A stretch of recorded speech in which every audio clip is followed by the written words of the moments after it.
So, All right, Mr. Chair, it is 5:30 on the dot whenever you are ready. okay, welcome everyone. We'll have a call to order. Roll call, please. Yes, Gary Cecil, Here. Carol Crane, Bryce Chisholm, Here. and Jeff Harvey. Mr. Chair, you have a quorum of the Ward 5 Neighborhood Advisory Board for Tuesday, May 14th. Thank you. And we'll go to A2 and we'll start with public comment. Yes, Mr. Chair. Our first item today is public comment. Members of the public may hear, observe, and provide public comment virtually by registering to the following link, which can be found on reno.gov/meetings. And the link is as follows, https://reno.gov/L2, It should be noted for those in attendance that comments are to be addressed to the board as a whole. Comments heard under this item will be limited to 3 minutes per person and may pertain to matters both on and off the agenda. The board may not take action upon any matters not agendized on today's item. On today's agenda. When you are called on for public comment, please state your name for the record and begin speaking. The timer will begin when you say your name and you will be afforded 3 minutes. So at this time, Mr. Chair, I haven't received public comment for opening public comment. I will open it to the Zoom. At this time, if you would like to give public comment, I ask that you please raise your hand. And I'll give you a second. The feature is at the bottom of your Zoom. Seeing none, Mr. Chair. Okay. We'll move on to A3, approval. Do I have a motion to approve the agenda for May 14th? Gary Cecil for the record. I so move. Bryce Chisholm. I like it. I'll second that. All in favor? Aye. Go with A4 now. Move on to A4, approval of the minutes for September 12th, October 10th, and January 9th. Should we do this separately? You can take them all together, Mr. Okay. Chair. Mr. Chair, I have to admit this tested my memory a little bit going back to September, but I think everything was very, very accurate. Very good minutes as always. So I would make a motion. We approve the minutes for September 12th, 2023, October 10th, 2023, January 9th, 2024.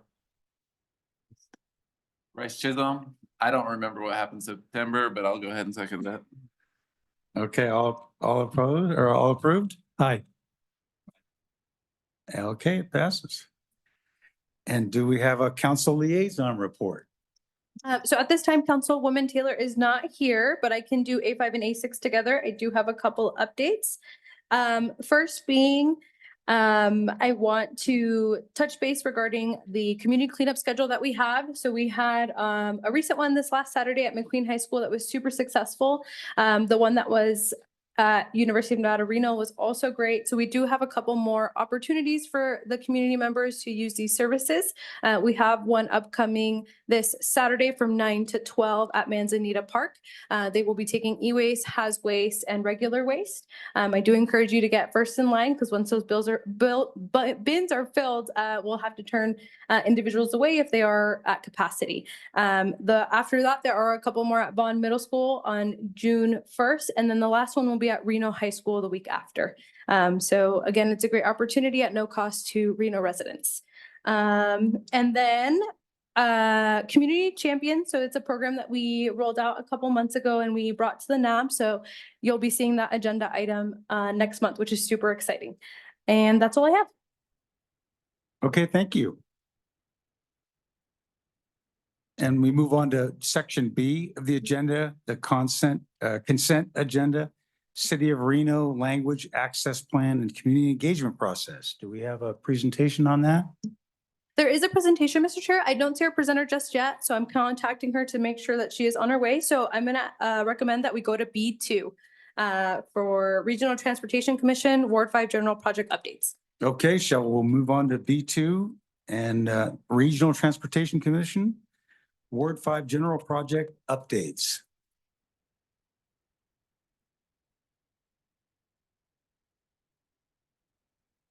guys all doing? For the record, Paul Nelson, Government Affairs Officer for RTC. So I'm gonna give you just an overview of kind of some of the things that we're doing in Ward You 5. could pick that mic up just a little closer. There we go. Can you Thank- push the button, Paul? There's a button that will turn it green. Thank you. Okay.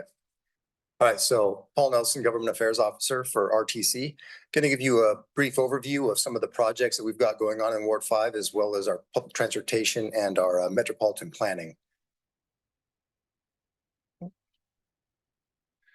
So the RTC Board of Commissioners is made up of 5 electeds from the region. Our chair is Mayor Ed Lawson from Sparks. We've got 2 county commissioners, Alexis Hill and Mari Luz Garcia, and we've got 2 Reno City Councilmen, Hillary Sheevy and Devin Reese. We also have NDOT's Director, Tracy Larkin Thomason. She is an ex officio, and then Bill Thomas is our Executive Director at RTC. So our mission is building a better community through quality transportation, and we do that in 3 major ways.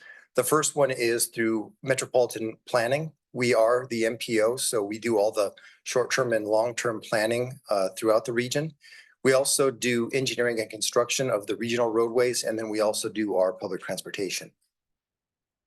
So with public transportation, our fixed route transit system is known as RTC Ride, and it really is the backbone of our transit system.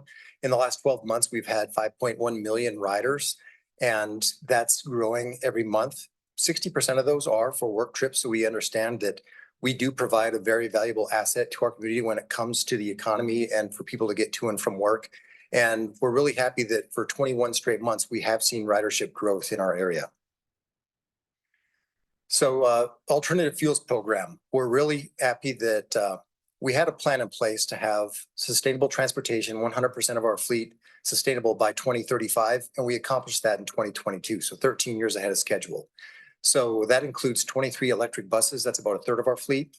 The other 2/3 of our fleet are made up of diesel electric hybrids. And then we just now in December got our first 2 new hydrogen fuel cell buses, and we have 6 more that we're expecting to arrive by the end of the year. We do have a permanent hydrogen fueling facility that we're planning on getting in place by 2024. For now, we have a temporary fueling facility. One thing about the hydrogen fuel cell buses too is we're moving this direction because what we've noticed is that the electric buses, they get about 100 miles of range, and then you got to go charge them for about 4 or 5 hours overnight. With the hydrogen fuel cells, they are battery electric buses, but the hydrogen actually fuels the batteries. So you get about 300 miles per tank, and it's a lot more efficient. We're not as limited with our routes as we are with the EVs. And the emissions is nothing but water vapor. So we are pretty happy with one of our most successful programs, and that is our bus rapid transit. So the Virginia line and the Lincoln line are the 2 rapid transits that we have. One of them goes up and down Virginia from Meadowood Mall to 4th Street Station. The other one goes from 4th Street Station down 4th and Prater to Centennial Plaza in Sparks. Between those 2 routes, it makes up 1.4 million rides per year, and that's 27% of our total ridership. And we have 20 routes throughout the region. And one of the nice things about this is kind of like our poor man's light rail system. The frequency is really what the key is, and they arrive at each bus stop about every 10 minutes. So during the pandemic, that hurt our ridership, and then we had a couple of bus strikes that also hurt our ridership. So we got creative on some ways that we could find some other ways to help people with their public transportation. So FlexRide is one of our successful programs. It's on demand, curb to curb. It's kind of like our version of Uber and Lyft. It costs $2 per ride, or it costs $3 for a day pass. We have 4 zones that it operates in, and it's in areas where we don't have enough demand for a fixed route, but we still have enough demand that people do need to get from place to place or possibly connect to our transit line. So the first 2 maps we have, the first 2 areas, Spanish Springs and North Valleys. The way it works is we've got these zones, and you can call for a flex ride. It'll take you anywhere within those zones, or it will drop you off at a fixed route. On the flip side, you could also get on a bus, go into this zone, and you could also get a flex ride to wherever you want to go out there. The other 2 zones that we have are Somerset and Verdi, and then South Meadows, we just launched May 4th. We have heard from people down in South Meadows that they do want more transportation options. We have bus route 56 that goes down there, but that is just one bus route. There's a whole big area out there that people actually want to get from place to place. We've got zones of, or points of interest on this map. If you look, there outside of that zone, there's some little squares. And the one up top, that's the DMV. We've got shopping, grocery stores, and things like that to get people where they need to go. Two other really good programs that we have going on are the Senior Ride Taxi Bucks program. So if you're a senior over the age of 60, a veteran, or somebody with disabilities, you can get this card and it auto loads $60 onto it every month, and you can use it for how many rides that'll get you. It also works for Uber and Lyft. And then at the end of the month, it'll auto load again. The money does not roll over though. So if you use 55 bucks, that $5 that you have left over just goes away. You'll get 60 bucks at the start of the month. The van pool program is something we're really proud of. This is a carpooling service for people that work together. And what we found is that you can have people anywhere from 5 people to 15 people. You can have a small SUV like this, or you can have a large van. Enterprise will provide the vehicle, and you just have to have a driver. RTC will provide a subsidy, and then your employer can also provide a subsidy. So this is a really affordable way for people to lease a vehicle and to get to and from work. We've got a fleet of about 340 vans, and that's the 6th largest in the country. And that's really because we've got so many long distance trips for work. We've got people working at Trick. We've got people working in Susanville and Hurlong, Truckee, Tahoe, Carson City, places like that. So in 2023, this program saved 20 million miles, or 20 million miles of vehicle travel just in our region. So that's a lot of air pollution that we're getting rid of with the carpool program. And it's also just a better way for people to get place to place, less congestion because of it. So on the planning front, right now we're in the middle of our update for the Regional Transportation Plan. We call it the RTP. This is our long range plan where we look 20 plus years into the future, and we look at what we want our transportation system to look like. So we update this every 4 years. The last time we did it was in 2021. We plan on having this one finished by spring of 2025. One of the things that we really want is for the community to get involved with this, because we want to capture what they want the vision of transportation to be, and then we can identify projects, programs, and services necessary to achieve the community's vision. So once we have this in place, we can implement it, or member entities can, and so can NDOT. So we also do a lot of studies in the planning department. One of those is the South Virginia Transit-Oriented Development Study. And this one is from Meadowood Mall down to the Summit Mall. And there's a lot of land down in that area that can be developed. So what we want to study is how can it be developed in a way that can really promote neighborhoods that are walkable, bikeable, and that will increase the demand for transit. So depending on what the results are from this, we could see the possibility of extending our Virginia line from Meadowood Mall all the way down to the Summit Mall. If you think about places like Red Development or the future Damani Ranch, downtown Damani, those are some of the areas that we're kind of looking at, that if we have some development like that down there, that could promote that kind of demand. So the active transportation plan we call Walk and Roll Truckee Meadows, and this is a component of the RTP. It's really a study to figure out the best ways that we can improve bicycle and pedestrian facilities like sidewalks and multi-use paths, bike lanes. It's really for everybody, age 8 to 80. It focuses on people that are interested but concerned. So when we take a look at existing data, things like transit, equity, safety, bicycle level of stress, and pedestrian experience index. We're also doing a freight plan right now, and we have a lot of warehouses that have moved into the area over the last 10 to 20 years. And if you look at that map on the right, you can see the red is where we have the most freight coming through town on I-80. We also have quite a bit going up through 395 and down I-580. And then the lighter colors are also some of the other areas around the region where we do see a lot of truck traffic. We understand that this is important for our local economy because of all the warehousing, whether it's manufacturing, distribution, or fulfillment centers. So one of the things that we really want to do is foster a thriving and diverse economy in Northern Nevada. And then we want to identify and support the needed infrastructure improvements. Engineering is one that you guys probably notice the most because of all the road construction that happens this time of the year. Last year, we invested $87 million plus into our road projects, and that resulted in 2,600 jobs. So we've got a lot of projects that are happening, some big ones coming down the road. Some of them impact Ward 5, others are in Ward 5. So one of the first big projects that you'll see next year is the Arlington Bridges replacement. And what we've seen with this one is it is structurally deficient. It's still safe to drive on, but it's time to replace it. They're pretty old. The first one was built in 1929 or 21, and the second one was built in 1939. So construction, we plan to start next year. We went out and got some input from the community. And what they came back with is the design for this bridge that they liked the best. So the top left picture there, you can see the tall pylons on the end. We'll have that in place. And then that second picture down on the bottom left, we'll have some custom column lights and an overlook. We'll have all metal railing. It'll be a single pier bridge, and it'll perpetuate the path under the south end of the North Bridge. And then on that bottom right picture, that's the South Bridge. It's pretty standard, not a lot of change there, but it's going to match the same one as on the north. After that project is finished, we're going to jump right into the Sierra Street Bridge replacement, hopefully. So this is in the same kind of situation. It is structurally deficient. You can see some of the concrete's crumbling below it. This one was built in 1937.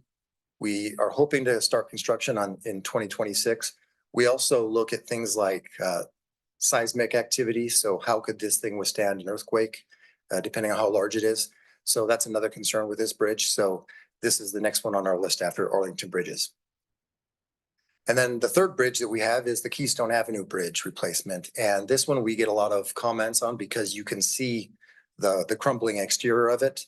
This is exactly the same way. It's structurally deficient, but still sturdy. It's very safe to drive on. The crumbling you see is really the exterior. It's not structural. So it is safe, but we do plan on breaking ground on this one in 2027 as soon as the Sierra Street Bridge is completed. This is a really heavy lift. It's about $75 million. So we're looking at different federal monies to go after in order to help pay for it. And speaking of bridges, we do have our 2025 bridge resurfacing that we'll do 4 bridges: Coonsley Street, Evans Avenue, Valley Road, and Ralston Street. A year ago, we also did, I think, 3 or 4 bridges also in the downtown area. And projects that are underway. This one, the First Street Rehabilitation Signal Replacement, this one just wrapped up. It went very well, went ahead of schedule. It rehabbed First Street from Sierra Street over to Virginia Street. It reconstructed some of the driveways and existing curbs, and we replaced the traffic signals on that intersection. The sidewalk, gutter, and curb replacements we replaced as necessary. And we partner with other agencies when we do these projects. Tumwell had some water lines that they needed to replace.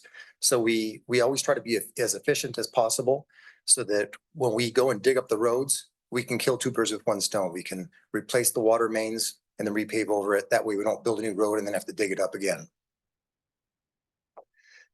So a project that's going to get started here at the end of the month is the North Virginia Street University Rehabilitation. And this goes from the Lawler Roundabout up to North McCarran Boulevard.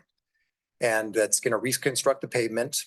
It's going to include bike lanes, and it'll make some sidewalk, curb and gutter, and median improvements in places that are necessary. So the pavement preservation program is something that we do this every year, and it's really a way to keep our good roads good. So one of the big projects that we'll be doing up in the Somerset area is Somerset Parkway. So if you look at those pictures, you can see that pavement is it's getting pretty beat up. So this is what we call corrective maintenance. That's where you go in and you take off the top layer a couple inches, and then you lay down a new surface on top of it. So what this does is it'll maintain this roadway for a lot longer. This is a pretty long road. It's 4.1 miles from Mayan all the way to Del Webb Parkway. So this will definitely impact the people who live out in that area. And we also have, this is a continuation from last year's project, the Los Brisas and Los Altos resurfacing.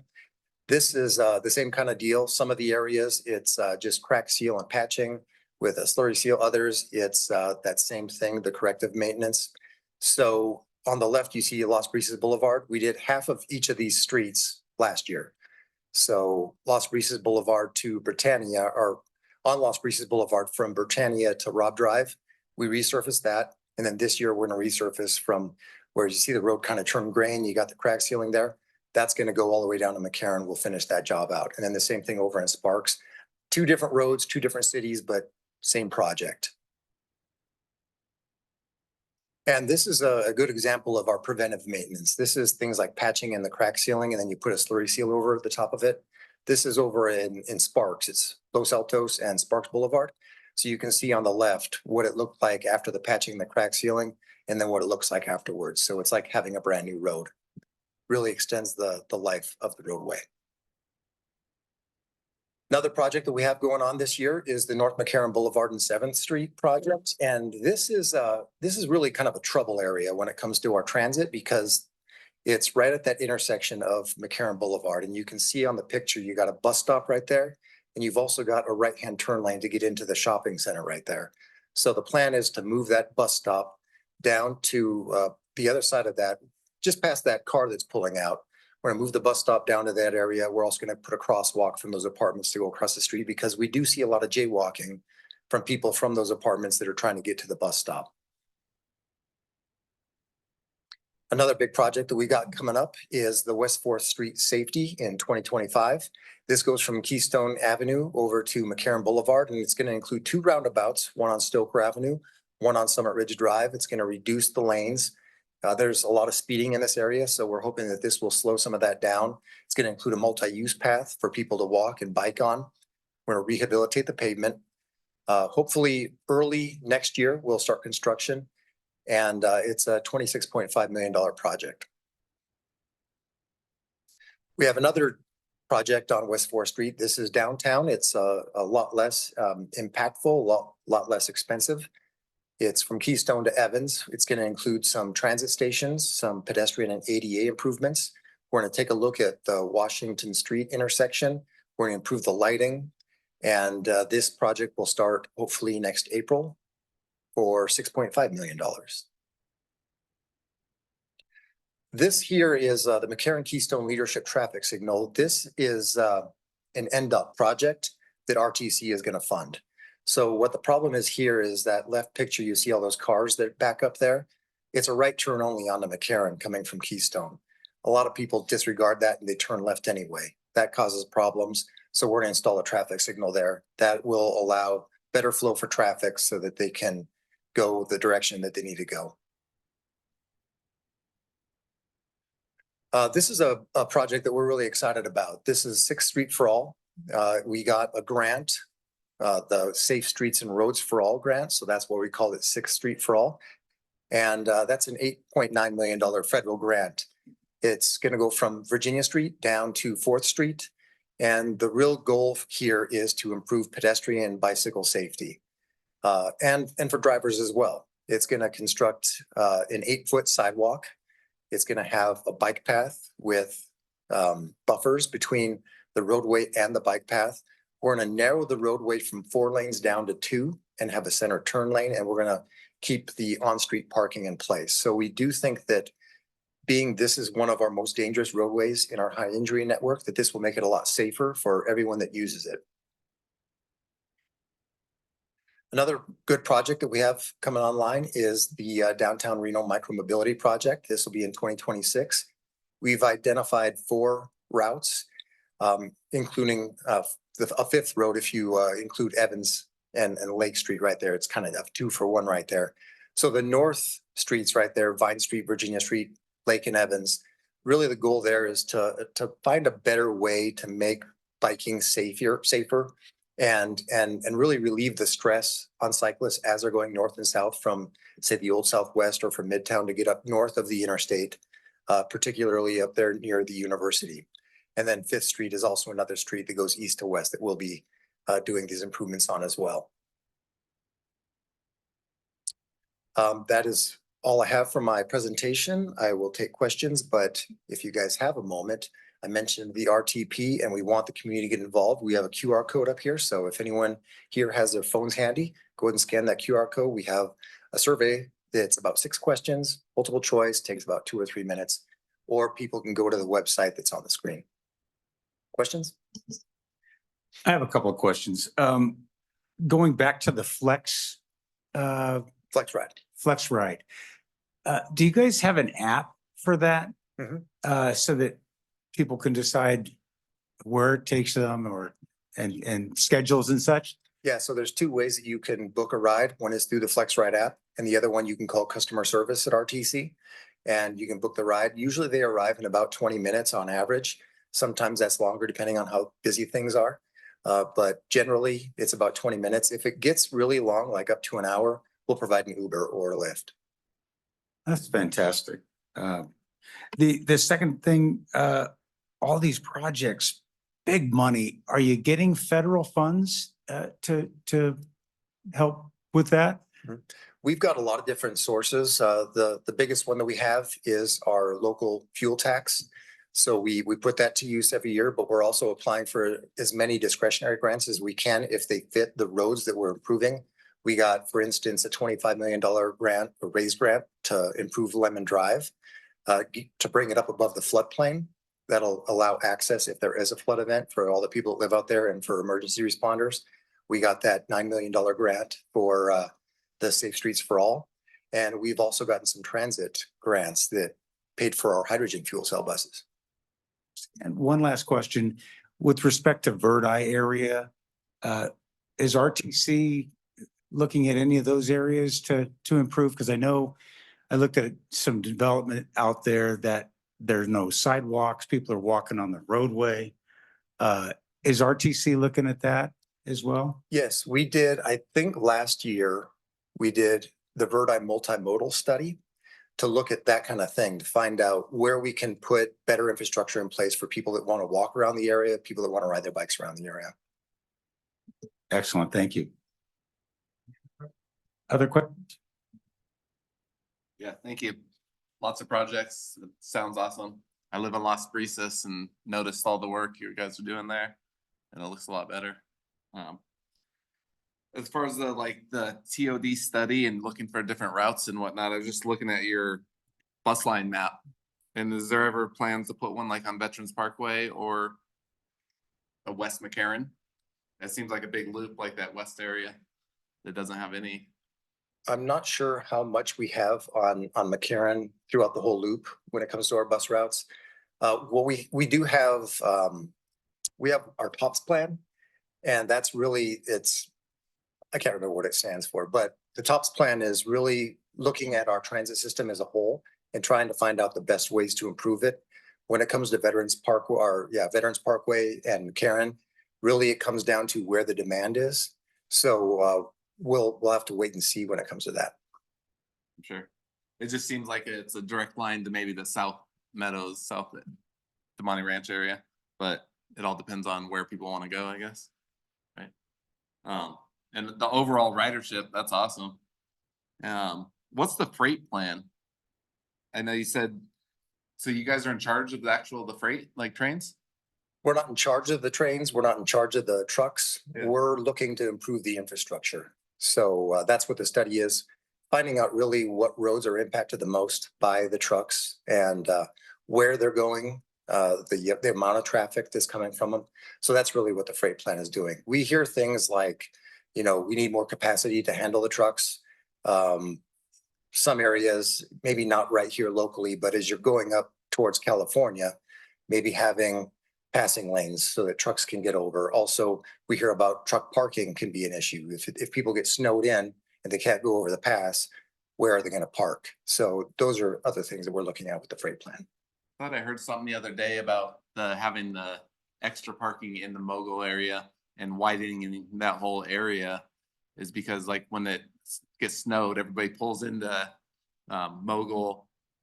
You pull off into the Verdi area and all the trucks are parked along that street. And sometimes they pull into Mogul and there's no outlet there, whatnot. And then I think it was NDOT that was having a meeting about widening out to like USA Parkway. Are you partnered with them to like work on that? We are working with them. They just applied for a mega grant, and these are federal grants through USDOT that they have to be, I think, at least $100 million. I have Jeff Wilbrecht. He's one of our engineering managers. I'll have him answer this question. Yeah, good afternoon or good evening now. My name is Jeff Wilbert. I'm an engineering manager with RTC. Yes, so NDOT was looking at or has been looking at a widening project from essentially Vista out to Trick. That would go from 2 lanes in each direction to 3 lanes in each direction. They have applied previously for a mega grant and then again for the mega grant. But this is roughly a $500 million project. So it's a huge project. We're going to need these federal funds to achieve this type of project. And yes, there are minimums, and I think it is about $100 million for that grant.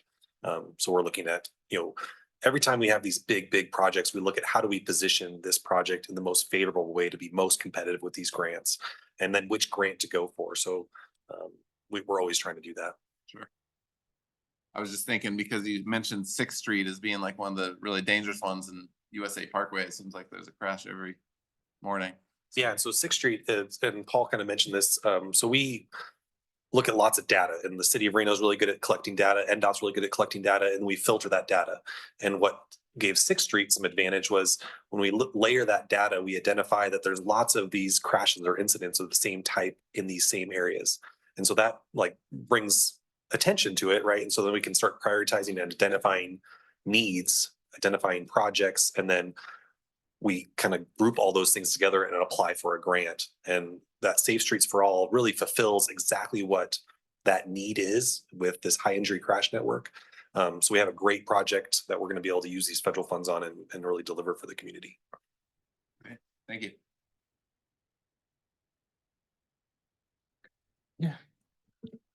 Paul, I have a number of comments first before the questions. I was just amazed by how much there is that's going on. You don't see these things kind of, you see them on paper, but when you start to see the roads changed, it's quite incredible what's happening. I live downtown and we have a great interest in those bridges. So I noticed that the Arlington one still has a column structure, and there was a lot made on the Virginia Street one, which I love, that it doesn't block anything if there's a flood and there's lots of runoff. Was that considered at all in the design? Yeah, this is Jeff Wilbrecht again, RTC engineering manager. So yes, that was 100% considered. That area has a lot of hydraulics to it. And so part of all of our bridge projects is we're always looking at the hydraulics of the Truckee River. And we're trying to shoot for a position where we are not at all changing that water surface elevation during flood events. And it just so happens that having a pier in that area is essentially required from a hydraulic standpoint. So it's always kind of this balance of you could remove the pier, but then the thickness of the deck increases, which there's also a pathway below that side of the bridge. We want to maintain that. And if we extend it too much, it encroaches on that. So there's all these kind of competing interests that we're always combating between style, design, function of the bridge, how it's interacting with the river, the hydraulics. So yeah, we did look at that. And, yeah. Okay, so it still keeps the white water as well. It doesn't change anything of that. And technically speaking, we're going to close down Wingfield Park for about 1.5 years. Yes, right? that's correct. So we are Where's the currently new park going to be in the meantime? I'm only kidding. That's all right.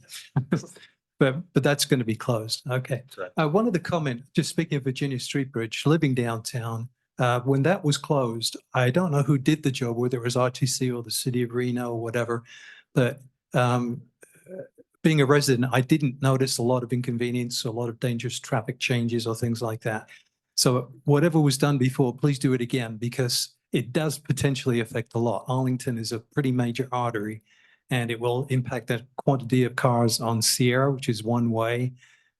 Other things too. It's like the knee bone is connected to the thigh bone downtown. So please involve residents in that too, get some feedback, because we're affected as pedestrians as much as anything. Yeah, no, that's a great comment. And the city of Reno did administer that project. Actually, your public works director was the lead on that project, and she did a great job.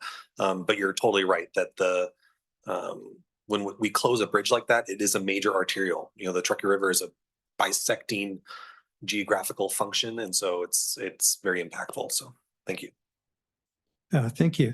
I'd love to see the hydrogen as well. I didn't know that was as commonly available. No, don't see many cars with that. So are we ahead of the game there in terms of other cities?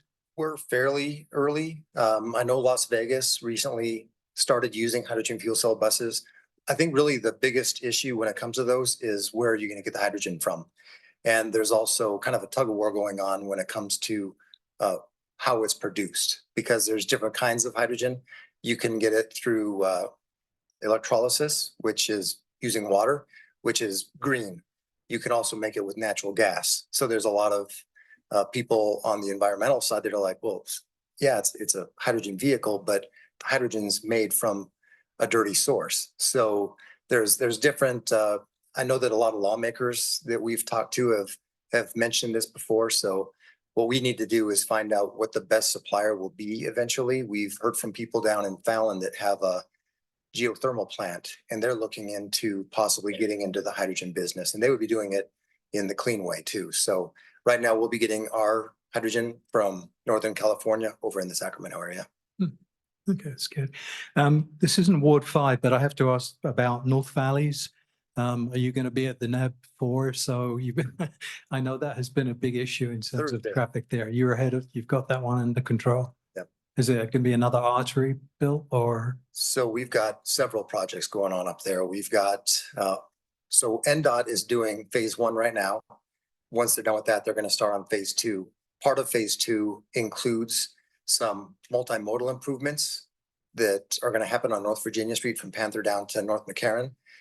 We did submit and were awarded an $89 million infra grant for that section of it. And then once phase 2 is done, we're going to start on the North Virginia North Valleys, or no, North Virginia US 395 project, right?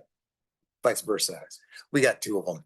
We're going to widen North Virginia Street from Panther all the way out to Stead Boulevard. Do you have anything else you want to add, Jeff?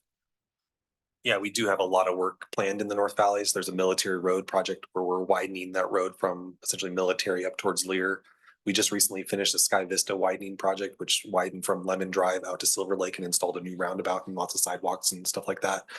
We have another project where we're going to be installing a signal at the intersection of Buck Drive and North Hills. And then we also have lots of other little planning traffic studies that we're looking at how is community developing and growing and in that area. We're constantly working with your staff at the city to understand development, how that's growing, how it's going, to make sure that we're understanding and as much as in alignment with that as possible. And that's really where Paul was talking about the RTP earlier. That document for us really is important in understanding and looking out at that long range plan. That document looks at land use planning that the regional TMRPA, Truckee Meadows Regional Planning Agency, understands. They look at all these planned development units out in the North Valleys and understand, okay, if all these go, how is traffic going to be interacting with our existing infrastructure? Where is capacity going to be needed? Where are new roads going to be needed? Of those new roads of capacity, are they developer constructed? Does RTC need to step in and kind of assist with that? And so it's always kind of this push and pull. There's never the perfect answer to all these things, but it's a constant thing that we're working on to address. That's all. Thank you very much. Appreciate the presentation. Harold, did you have any questions? We do have a public comment in person / question in person, and then one on Zoom. So we'll start with Mac Rossi.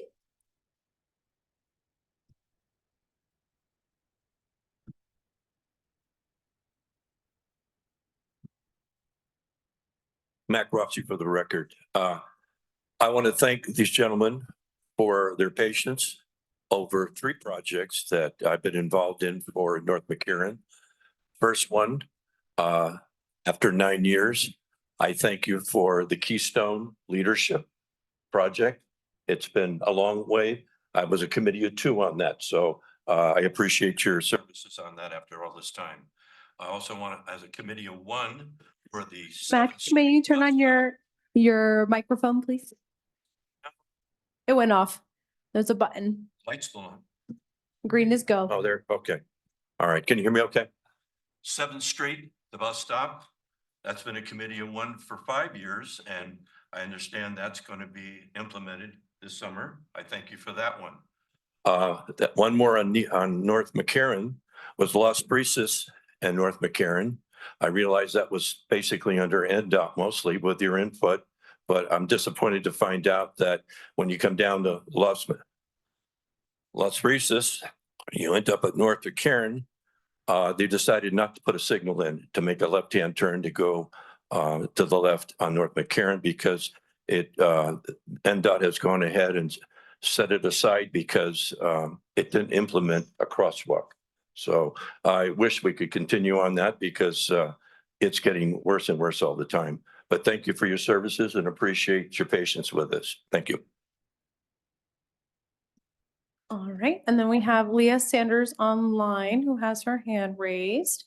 I'm going to allow her to speak. All right, Leah, you should be able to unmute yourself and go ahead and ask your questions. Your time will begin as soon as you introduce yourself.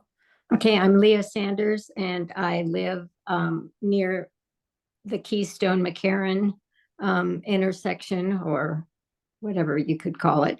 I was wondering why a roundabout wasn't instituted there that might slow down the traffic on McCarran. It's become quite a raceway. And I think, running the traffic light to try and get through and all those other things that happen with traffic lights. So I was just wondering why the decision was a traffic light instead of a roundabout, and maybe it was cost. But I think your presentation was fabulous. I am not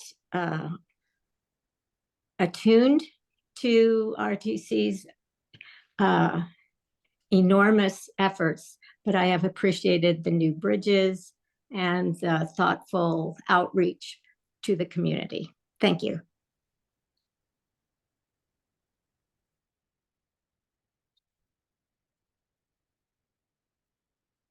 Yeah, again, this is Jeff Wilbrecht for the record. So at the intersection of Keystone and Las Brisas, this is an NDOT facility, and it is intersecting McCarran Boulevard, which is a major arterial that goes around our community. So in the context of functionality and the intention of how that intersection operates, a roundabout just wasn't appropriate for that scenario. I understand the comment and question of controlling speeds, but Excuse me, it's Keystone and McCarran. I understand about McCarran? Las Brisas. Yeah, Keystone and McCarran, where you're going to put a light. correct. Yeah, McCarran Boulevard itself is again a major arterial, and so a roundabout isn't appropriate for that type of facility. Got it. Thank you. All right, and that is all, Mr. Chair. Okay. Do we have the Yes, City of Reno language access plan? yes, she is here, so we can go Excellent. back to B1 for Let's everyone. go back to B1 then. All right. Good afternoon. Thank you for the flexibility. So my name is Noemi Gomez Martinez for the record, and I am here to present an update on the language access plan. And so we have a presentation here today, and really what is it, an update, and then how can community be engaged in the process? And so as we get the presentation going, the language access plan came from the Assembly Bill 266 from the legislative session from last year.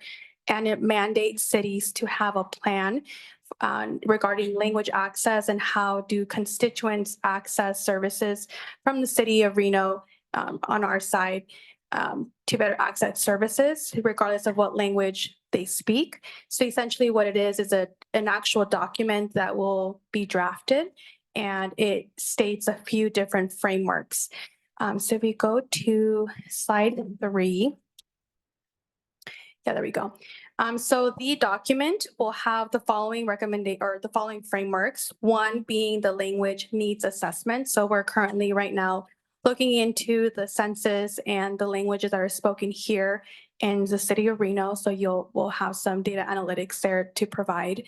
What existing language access services do we currently have at the city? So the city has been investing into language access services. So for example, one being the UBI Duo 3 devices. So if you've never heard of those are for the people that are deaf or hard of hearing are able to communicate with our staff members through a device, which is wireless and it does not require any internet connection, and they're still able to have that face-to-face interaction and get their services met. And we have those deployed in 3 locations here at the city. So just an example.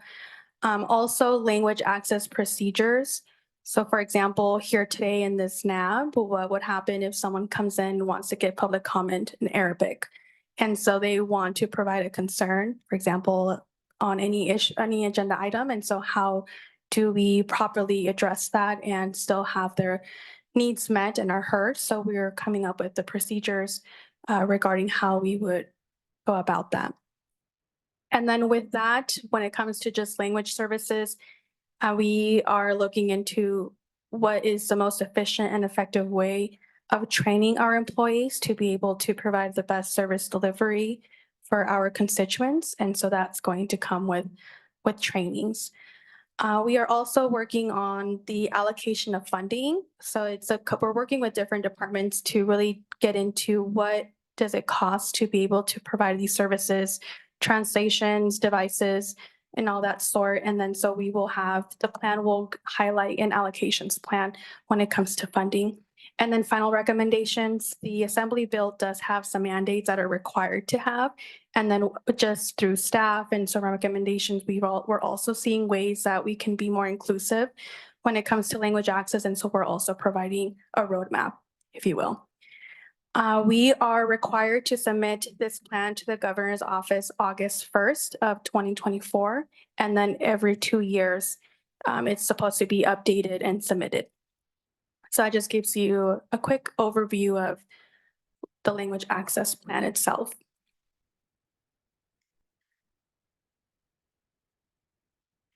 And so ways that we're engaging our community is we do have a language access survey now available.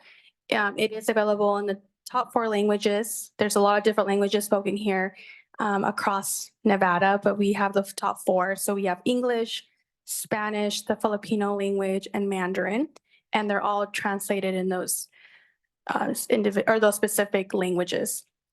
And so there is no deadline to the survey. That being, as I mentioned, it's a working document. And so we're constantly going to be looking for feedback as one thing may be working, maybe, a year down the line, something else comes up. So that gives us the opportunity to hear from community members on a regular basis. Next slide, please. And part of that is we are in the final stages of the drafting of the language access plan. And we have partnered with Washoe County, whom they're also required as a county to have a language access plan, and Sparks. But with the county, we're partnering to do a joint listening session May 22nd. So that's already next week from 5:30 to 7 at the Sierra View Library. And this is an opportunity for members of the community, of the public, to come in and see an actual draft plan, provide any feedback, comments, questions before we take it to council for approval. And then lastly, we've also have created a language access web page, which you can visit reno.gov/language access. You can learn more about language access in general. You can read the draft language of the bill if that's something of your interest, and then access any meeting services and also the surveys as well. And with that, I will take any questions you all may have. Thank you. I have one question for you. Are you working with Washoe County court system? They probably have interpreters for multiple languages, I would assume, in their criminal system, their civil division. Are you working with Washoe County on that, in that regard? Thank you for the question. We are not working with them on their language access plan because it's very different. So ours is different than the counties. However, we are, for example, with the city of Reno, like the Muni Court, we know that they have interpreters on site. We also have interpreters here at the city. So this document really combines them all. One thing is that between the city of Reno, city of Sparks, and Washoe County, we're all talking together. And so we want to make sure at the end of the day, when constituents are interacting with staff, they don't know, sometimes they may or may not know whether they're in county property or they're in Reno property. So our goal is for it to be very mainstream and have very similar, whether, I believe they just have a new language access policy or a policy that came into place. We don't have one yet. It's one part of our roadmap. So short answer is no, because it's the county, but we are talking to make sure that we provide the service. I just think it'd be a good idea, and why reinvent the wheel if you've got other cities that are doing the same thing? You Mhm. can learn from it and maybe save Yes. some time. Yes, thank you. Any other questions? Naomi, is it? Yes. Okay. Those top 4 languages, what percentage of the total, I guess it was done in the 2020 census, right? Do they cover in Reno roughly? I don't have them in front of me, but I'll be happy to send them to Abby and then I can get them over to the board. And then they will also be highlighted on the plan. The numbers of languages. Okay. I also took the survey, which I think is good. I was amazed at how many there are in total languages. So I hope everybody gets a chance to participate. 2 other people just in discussions, because I happen to know people in both areas there, is the World Languages and Literatures Department at UNR. I don't know if you know Dr. Erin Edgington there, but very interested. They've got all kinds of language and they want to be very responsive to things in the community. And also, my personal experience, the people that struggle most are new legal immigrants that come to the country, maybe from war-torn areas. And unfortunately, there's a few of those around right now. So the International Center too has a lot of resources as well. They're very interested in knowing more about this as well. I don't know if you've spoken to them too, but. Thank you. I know for their service at the NNIC, they have translator interpreters.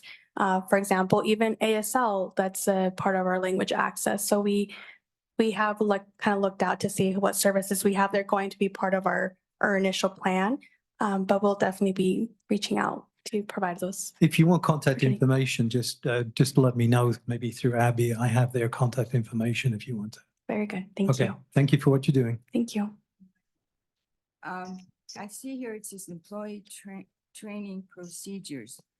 Are people going to be hired specifically for this job of providing language access, or is that going to be part of their, well, people, anyway, are they going to, will these be dedicated positions for language? So at this, Doing something else Yes. in addition to that? yeah, that's a really great feedback. And at this time, we don't have funding to be able to have a dedicated person when it comes to languages. So that's again, part of the plan where we're allocating what does it need to be successful. But on our end is being able to provide training to our staff.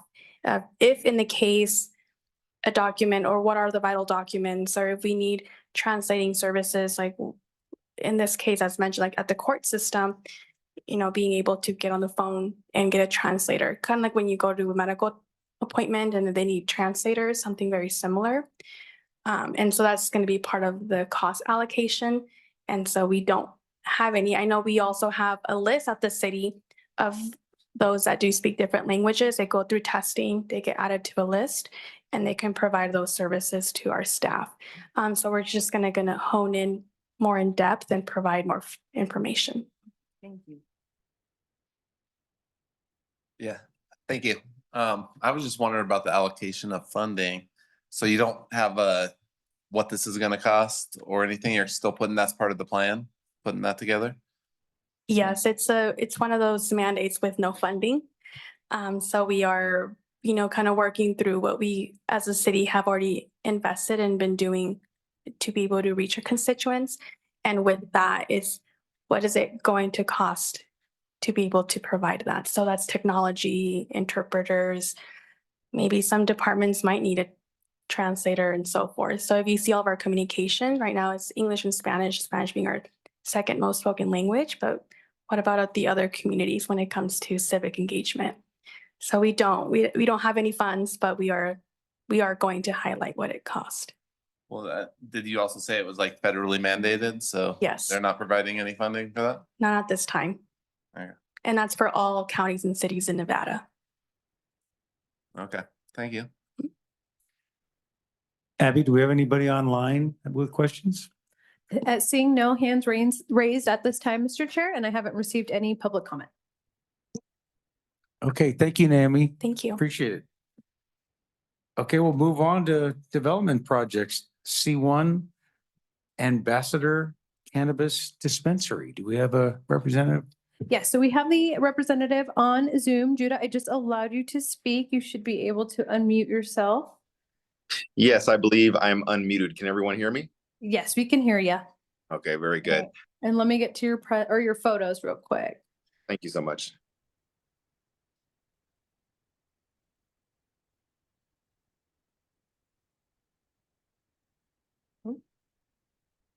There we go. Perfect.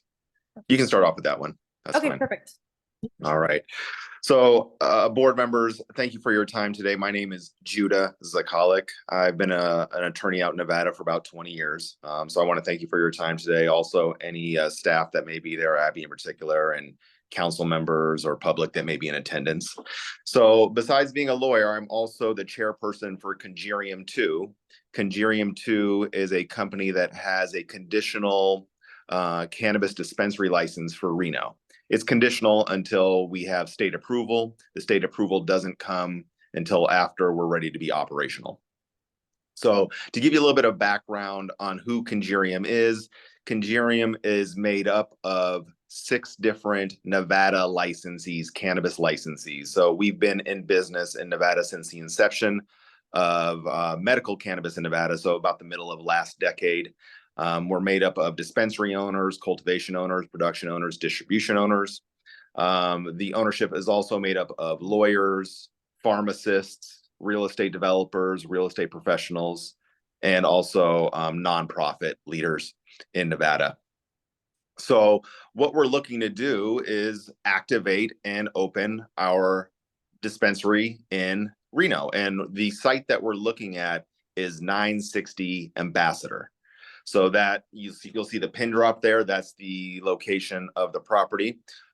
It was most recently a Kelly-Moore paint. So we would have half of this building that we would rent from the landlord. It's about 4,500 square feet. What we really like about this and what we've noticed in the other dispensaries that we've opened up in Nevada is there's a lack of dispensaries in some of the outlying areas in whether counties or cities. And so these areas are not being served. So for instance, in Reno, we see a large concentration of most of the dispensaries along the I-580 corridor there, and where the other parts of Reno perhaps aren't being well served.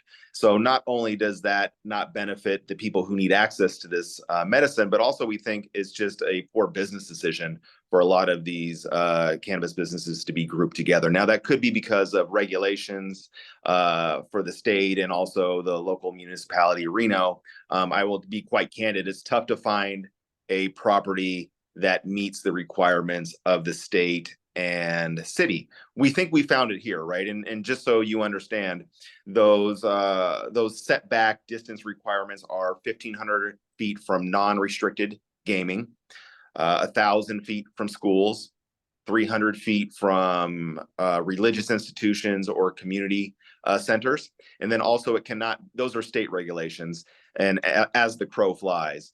And then when it comes to city regulations, we also have a restriction against being adjacent to any residentially zoned areas.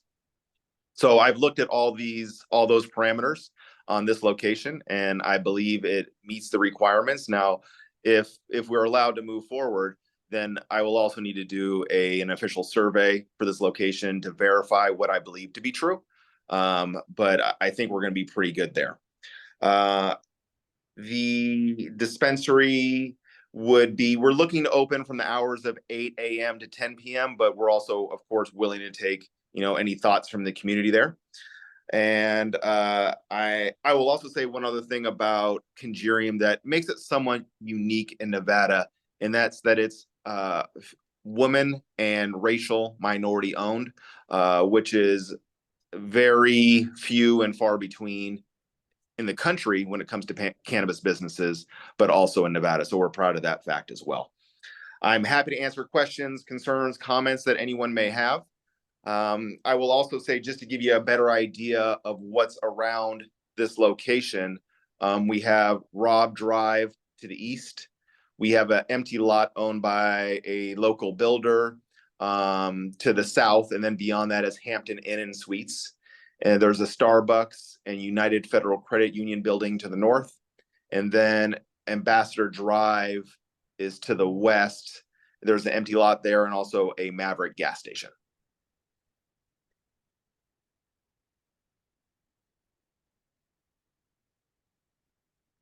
Thanks for the presentation. What did you say the distance from residential was? There is no distance requirement for residential. The local regulation is that it cannot be adjacent to residentially zoned. I mean, because you're basically across the street from a residential neighborhood. Well, if it's divided by an arterial, that is what's allowed. Okay. Yeah. I have a question for you. Thank you for the presentation. The other dispensaries that are within Reno proper, what are their hours? Is the hours that you're suggesting, are they typical, or are they outside the what's presently operating now? No, I would consider them quite typical, maybe even more conservative. There's a fair amount. And I can't say for Reno in particular, I'd have to research that a little bit. But I believe in Las Vegas, there's a fair amount that are 24 hours. So we're not that, we understand these are more into the local neighborhoods. I'd have to research that a little bit more, but it would not surprise me if the hours are more expansive than 8 a.m. to 10 p.m. and maybe even 24 hours. Okay, thank you. Yep. Carol?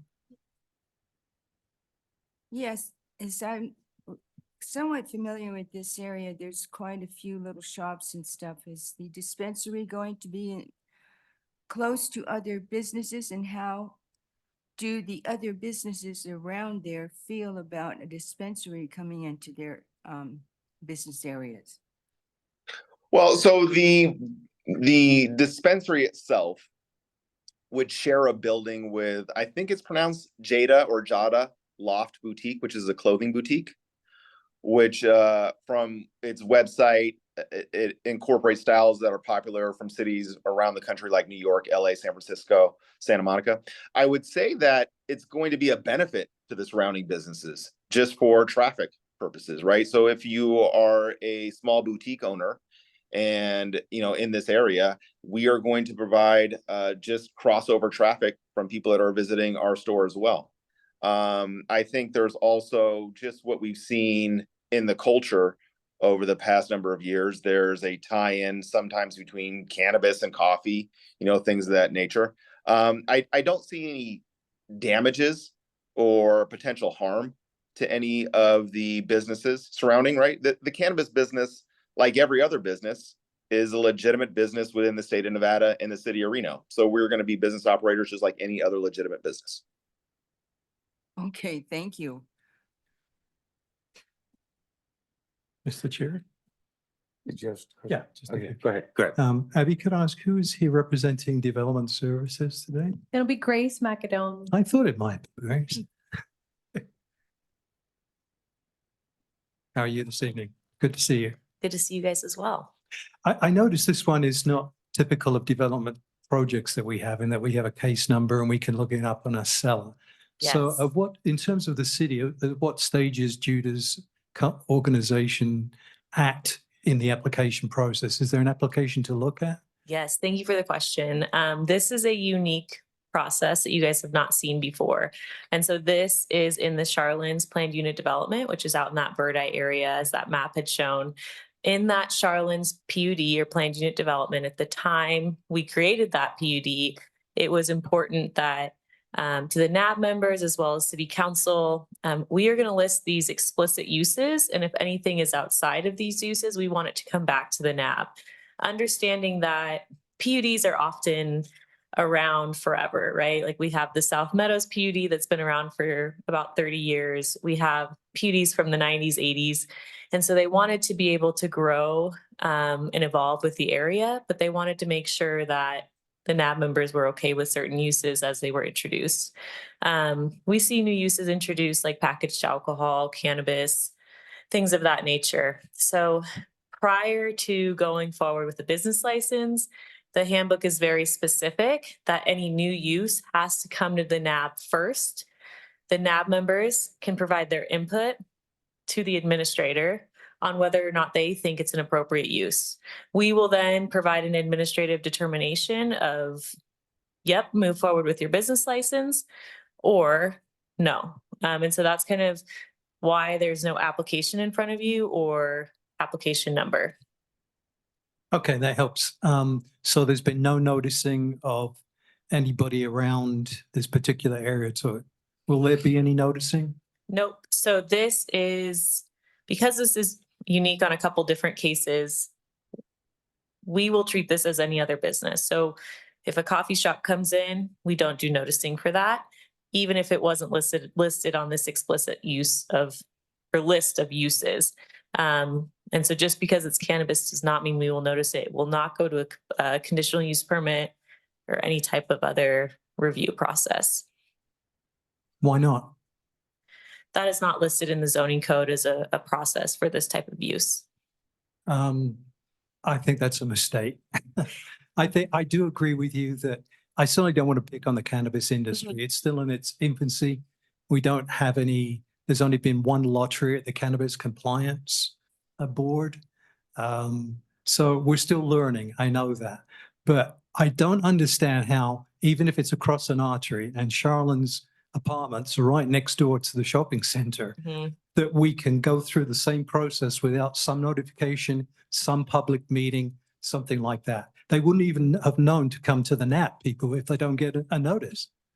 No, and to be fair, if this was any other neighborhood commercial zoning, we wouldn't even be at the NAB. They would just go straight to business license. So this is above and beyond what our typical process is. And a lot of that is following kind of what state law has said. But we also have very specific, kind of like Judah had mentioned, very specific actually hour requirements for cannabis. They can't operate outside of the hours of 8 a.m. to midnight. We have very specific distancing requirements, design requirements. The state has very specific security requirements. And so although I think maybe some people disagree that we should have noticing or not, I will say we get very, very, very few complaints from the cannabis industry and dispensaries specifically because they are so heavily mandated. And we do see a lot of security around them. So it's in code that, you know, we can't just kind of arbitrarily say we think we should notice this one. We would have to go through a code amendment for that. And so it is above and beyond what we're typically doing. I see your concern, but that's not how the code is written. If I could intercede as well, and thank you for that explanation. While you were speaking, I did look up just to verify what she had said, that the dispensaries, most of them, probably about 40% are open till 12 a.m. Some 10 p.m., some 8 p.m. Also, to bolster the point, yes, there's a lot of security that is mandated by the state here. We're going to have cameras surrounding the outside of the building. There'll be adequate lighting so we can get images at any time. We have to keep all images at least within 30 days. They have to be accessible from local police. Any government authority can come in and access those cameras at any time. Also, there will be cash pickups there, so there's not going to be a lot of cash on premises, you know, because of course we're also concerned about that. I will also say that everyone in this group has been in the cannabis industry for at least 8 years in Nevada and are disciplinary free. And also, as an attorney out here for 20 years, I'm disciplinary free as well. So it's something about our ethics and our commitment to community is paramount for how we operate as a company, because we understand we're under a lot of scrutiny here. Okay, I guess I'll just make a comment to the administrator in that regard. I don't know if there's any neighborhood development groups. If anybody knows of them, I think we need to let them know. because I think they should be aware of that. If I was living there, I'd like to know. So what are the next steps, Grace, for this in terms of the city after the NAB meeting then? Yes.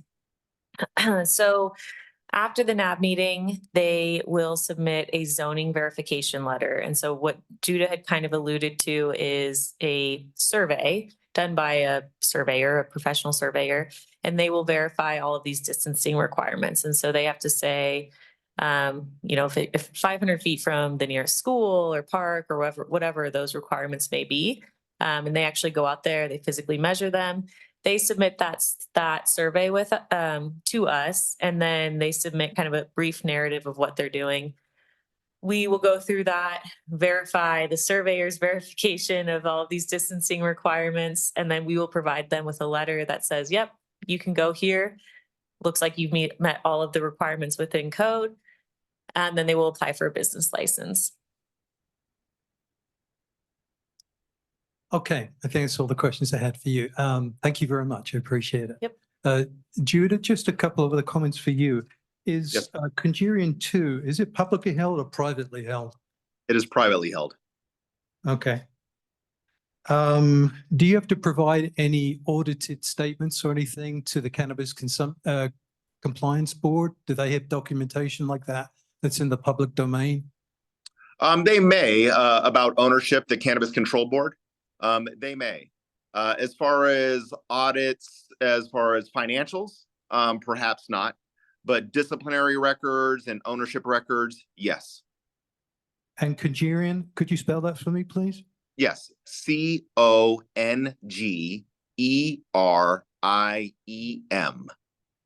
Oh, Conjurium.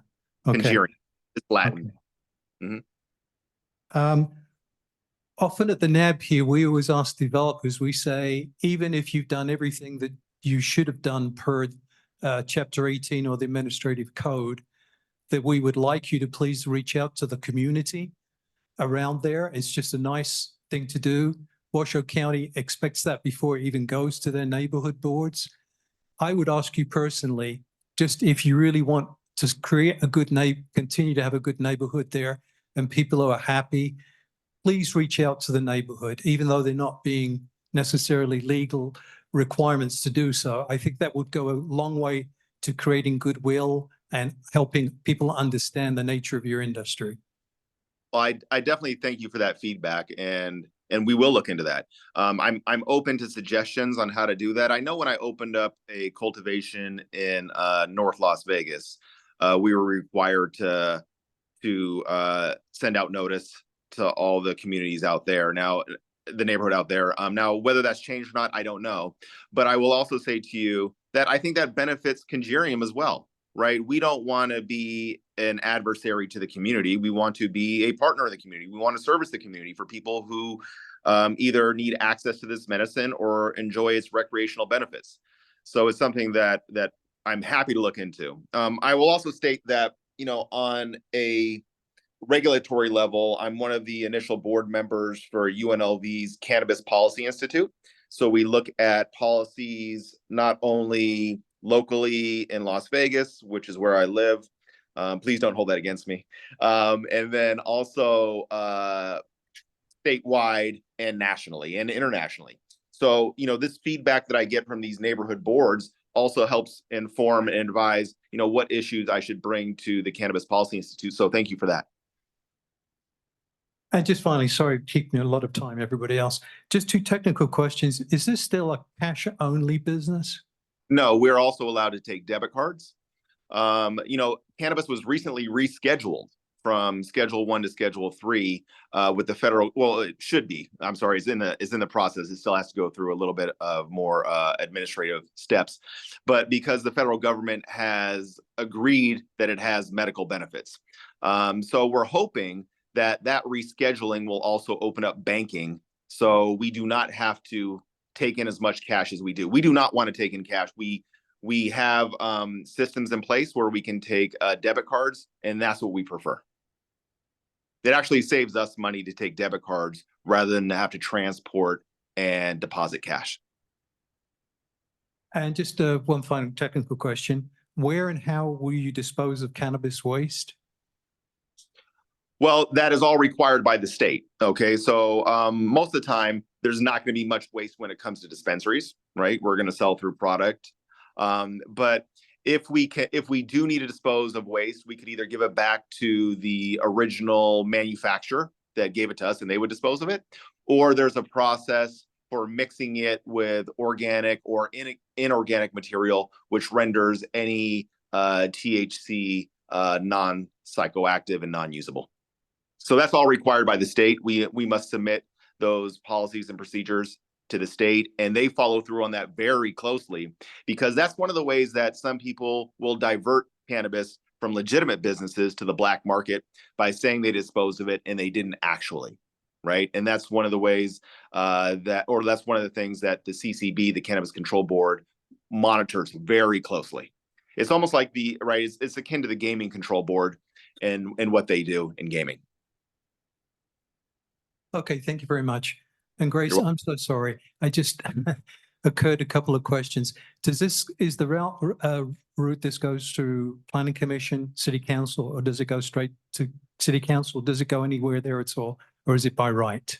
It's by right. Okay, so section 5.22, council action on license, that doesn't apply Oh, to I'm this? sorry.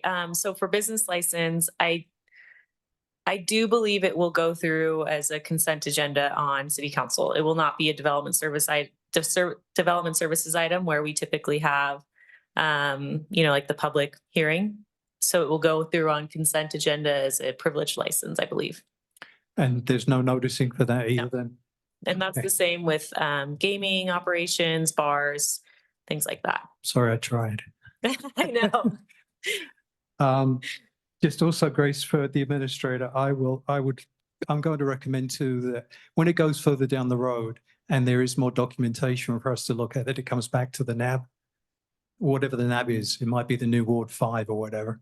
Just a request. And the interesting thing here that I didn't mention is when this PUD was written, that this was in Ward 5 and it's currently in Ward 1. So we did make them go to Ward 1 last night as well as Ward 5. And so they have gone to 2 NABs. So this is a unique situation for sure, but it is no longer in Ward 5. It is in Ward 1. Oh, it is in Ward 1. Okay. Correct. Okay, good. So, all right. Let's see, was there anything else? Okay, thank you very much. I'm sorry. Thanks. Carol? Bryce? Yes, Bryce Chisholm. I just want to say I don't really love the project because of the schools. I know Billinghurst is right there and Sarah Winnemucca, and so that Maverick and that Starbucks get very busy with kids and whatnot. But as a business person, I think you have the right to do it, and so it's okay. So I just don't love it for that spot. Yeah. Well, if I could, and look, I have kids of my own, right? And the last thing I want is them using any kind of drugs, whether it's alcohol or prescription drugs or cannabis before they're fully developed mentally. No one under 21 is allowed even on the premises, even outside the premises. So it's something that we're going to be very careful of. I think that there's probably a greater chance of kids getting cannabis on the streets than through our dispensary. True. Thank you, Judah. I think that's all the questions we have. Do we have anybody online that would like to ask a question? Seeing none on Zoom, Mr. Chair, and none in public. Mr. Chairman, I just have a question of Abby. Abby, do we still use the same online form that we do for Planning Commission to make comment to the administrator? So for this one, I would ask that you email me directly. And I know that the board members have my email, but I'll say it for the record, mayorga@reno.gov, and I'll throw it in the chat as well if you have direct concerns regarding this one, just as you mentioned, Gary, that there is no case number that goes with it. So it'll be easier if I just directly send them to Grace. Excellent, thank you. Okay, thank you for the presentation, Judah. thank you for your time today and your thoughts on it. And like I said, I'm happy to work in partnership with the community. I am the chairperson in Conjurium, so the buck stops here. And so once again, thank you for your time, and I look forward to being up in Reno soon. Thank you. Okay, so we're ready to move on to C2, the NV Energy Utility Corridor.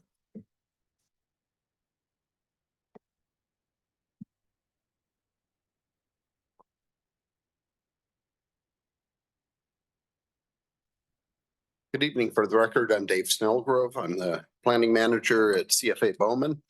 Here representing NV Energy. I have a couple members of the NV Energy team in the audience to help answer questions. And I know we also have Laura Clifford, one of the transmission project managers working on the project. I'll point out on the front of this application is going both through Washoe County and through the city because it goes into both jurisdictions. And so on the front here, it says special use permit application number at SUP 230032. That's actually the county number. When I go back and forth and I'm having to do a city and a county presentation, that was one I missed. And I realized that only after I started printing it off and I already had it to Abigail. So You just lost a point there. I'm sorry. I know. I'm sorry. If you go to the next slide, please. So this is a conditional use permit for a major utility use type. It's going to be a 120 kV power transmission line to connect between the California substation, which is down near Verdi, just on the California side, and the Bordertown substation, which is up by Cold Springs and behind the Bordertown area. And that's also in California. So this line connects those two substations. The project is considered to be a project of regional significance because it's a transmission power line. A portion of the route does propose to establish a new regional utility corridor. I'll point out what that stretch is as I go through the presentation. This project's been ongoing for quite some time, going through the federal process. If any of you have ever dealt with the federal process, very, very lengthy and very, very thorough. This was approved back in June of 2019 in terms of the general route here, and we're following up. It's hard to go through that lengthy process and go through this first and then find out the federal government after maybe 8, 9, 10 years says, no, we don't like that route. The federal process took a look at multiple routes, and this was their chosen and preferred alternative. Next slide, please. The current transmission connectivity over in West Reno really is these two yellow corridors, basically follows roughly in the alignment of the Alturas power line and through along 395, and then runs parallel to Interstate 80. When you go on the Alturas power line, you do have a portion that's regional utility corridor there, and you also have regional utility corridor existing running through Verdi, which will be matching in with both of those. Per the North American Electric Reliability Corporation, also known as NERC, the mandatory transmission standards, NV Energy is required to provide reliable service in the instance of a line failure. If we don't have some alternative route, if one of the routes goes out, it can cause a tidal wave effect and have others go out. So this will help upgrade the power system over to West Reno, and having the alternative path. If you have something happen along the 395 corridor, along the I-80 corridor, it's not a guarantee that the same type of thing might not be happening here. If it's happening all around, we probably have a really big calamity happening. But if you have something, if you have a fire over in the I-80 corridor, the 395 corridor, the chances are less that you're going to have the same type of situation here. So it safeguards the electric supply through that types of means. The folks from NV Energy can probably speak much more eloquently on that if you have any questions as we go through and I complete the presentation. Next slide, please. So the total length of the line is 12 miles from substation to substation. That runs through the city of Reno, Washoe County, and then we have short California segments to connect in with substations. 10.9 miles of this will be constructed in the state of Nevada, with 4.1 miles in the city of Reno. Part of that's up in Ward 4 and part of it's in Ward 5. We did go to Ward 4 on April 18th So we presented there. We were hoping to be at this board on April 9th, but you didn't have a quorum that night. So we're here tonight for the presentation. So this provides redundancy and stability between the Bordertown substation and the California substation, providing that aforementioned mandated reliability from NERC that NV Energy has to meet.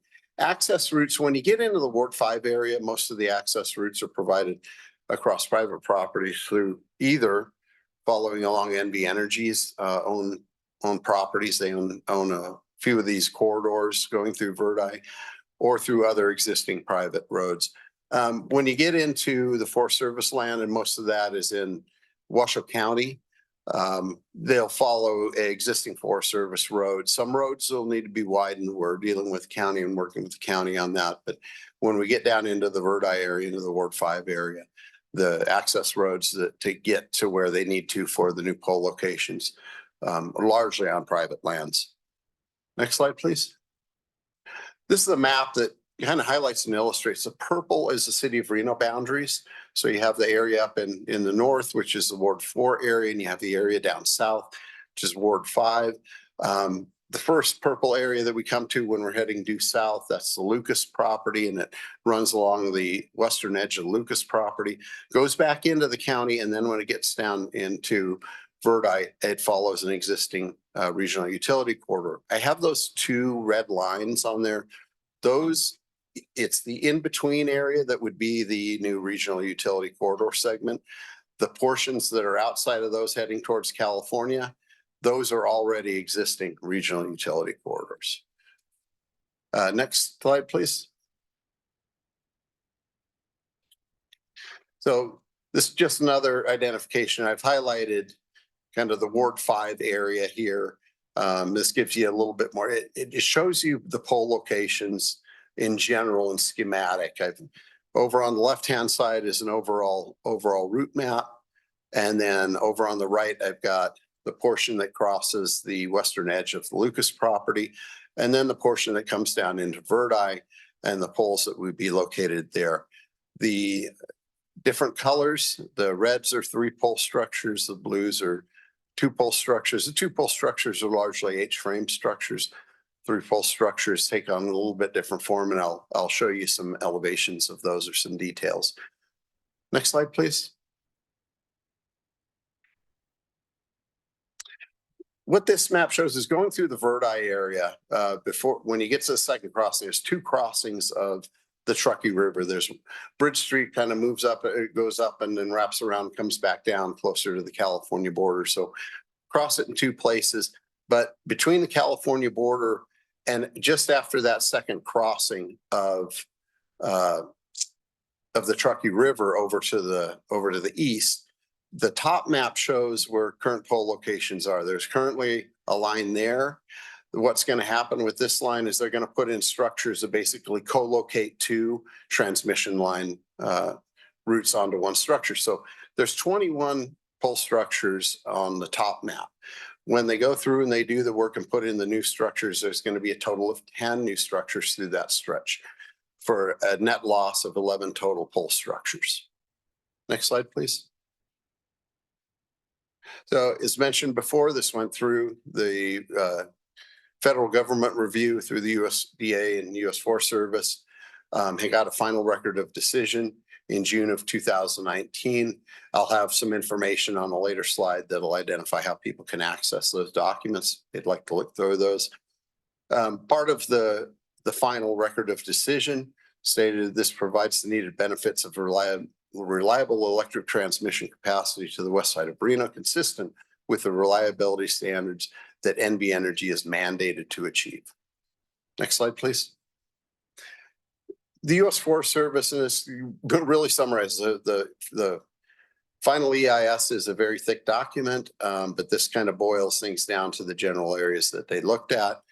Land use and private property, public health and safety, visual resources, vegetation resources, special status plants, wildlife habitat, cultural resources. Then they had certain considerations that went into them choosing this as the route they had 4 routes, and then they also have a do nothing. If you don't do anything, you know what happens. So they have some considerations that they listed out. Here, next slide, please. So this is how to get to the EIS and the final record of decision. If you go in there, there's the long string up above, which is hard to type out. Or you can go in, if you type in final record of decision, border town to California, if you get part of the way through that, you'll probably start to find this be coming up. It'll take you to this page here, which is part of the US Forest Service page. And down at the bottom, I've pointed out where the links are to the documents. So you can click into those folders and find the documents. Next slide, please. So the line north of the West Meadow subdivision, and this is out of Google Earth, and the pole heights are relative in SketchUp. These are some of the taller pole structures that we have before the line takes its turn and goes due north. I have a slide that'll come up next that'll kind of highlight where the poles go up and over the hill.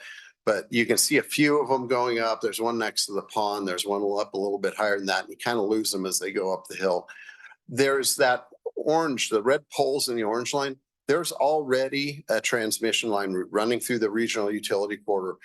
The 3-pole structure over to the right-hand side needs to be taller to get over those poles. So I think that one was in the 95 foot range, I think was the tallest pole. If you can go to the next slide, please.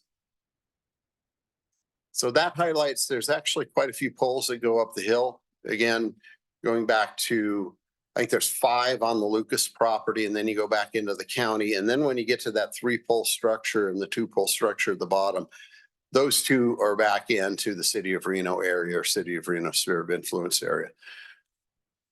Next slide, please. So this is just another view, and it helps you illustrate. I left one of the blue lines on. They had the power lines in red, which were really off-putting, but I left the blue line in so you could kind of track it a little bit easier and kind of see where those pole locations would be and relative height. Now, granted, this view would be up above the subdivision. So if you're down in the subdivision, you'd have a little bit different view, but this kind of gives you an idea of north of Verdi, where that runs up over the hill and on the edge of the Lucas property, and then goes up towards the border town area. Next slide, please. This is a view perspective from west of Bridge Street. Down there in the bottom, you can see a road that's Bridge Street, and really about where that first 3-pole structure is. The anchors come out really strong in this, but they stand out. You can see where the 3-pole structures are. And that's approximately the area where the city of Reno sphere of influence starts. When you get into the line running down lower on this graphic, you get into actual Washoe County, unincorporated county property. There's city of Reno property around, but Verdi is kind of a hodgepodge between unincorporated county and city. Next slide, please. So these are just some views of the existing corridor. This view on the top, this is from the western part of Bridge Street. This is closer to the California border, and we're looking west. That pole structure that's closest right in front, that would be part of them that are going out, and part of that 21 poles that are going to go away.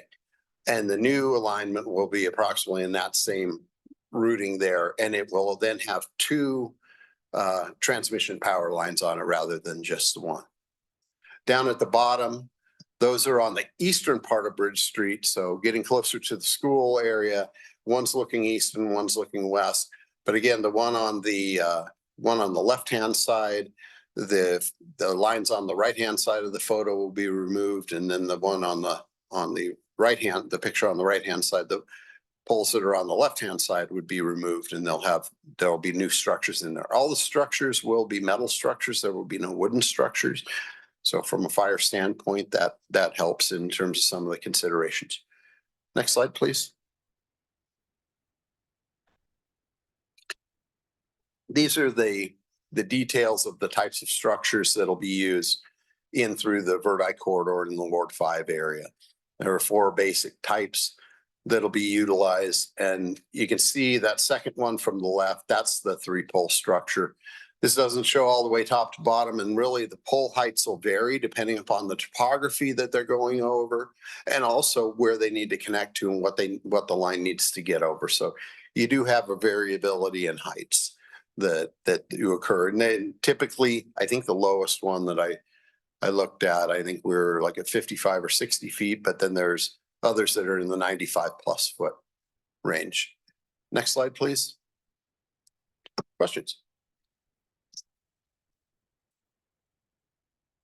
Thank you. I have a couple of questions. So this redundant transmission line is going to be an additional line to what's already presently there? Is that correct? No, the line, the line portions that's of it. already there runs through a different location. There's a line that's there that what happens when, actually, if you can go back to, let's see if I can find a map. And Corey, you can correct me if I'm wrong on anything. I've got an expert back here. He can Okay. keep me straight.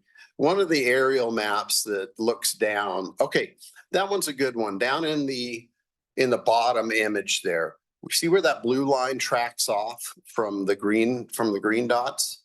Okay. That's where it'll separate. It kind of comes back in and goes around the West Meadows subdivision, and then it drops due south. But that's going to a different location. So once we get into that part, we'll go to just single transmission line. Once we move over farther to the east from where those two branch off, where you've got that Y. But coming out of the substation, we will have two lines on poles. So you have a line going east and then it's going to go north up Yeah, and over then- Peavine, Then it correct? heads north. If you can go back another slide or two. That one's fine. You can see down in the bottom where we're in the Ward 5 area. Mhm. We go out to the east, and then at that last red dot, then it shoots straight north. That is this line. That's line 1104. And that is already in place now. You're going to add to it, or is that going to be a that would- completely new line? That would be new at that point. Those last three poles after you cross the river would be new to what's there. But keep in mind, there's already two power lines that are running there, and that's in the existing regional utility corridor. So the major question is, it sounds like this was received approval back in 2019 prior to Paradise, correct? Yes. So having the idea of Paradise, the issues that came with Paradise, it seems to me that it might be similar, having the same problem in the event you have, you're going over Peavine. When do you come up? I believe Mark Sullivan from NV Energy is going to come up. They deal with this all. Okay, this all the time. so I know with our constituents in Ward 5, there's a lot of concern about it being above ground as opposed to going underground.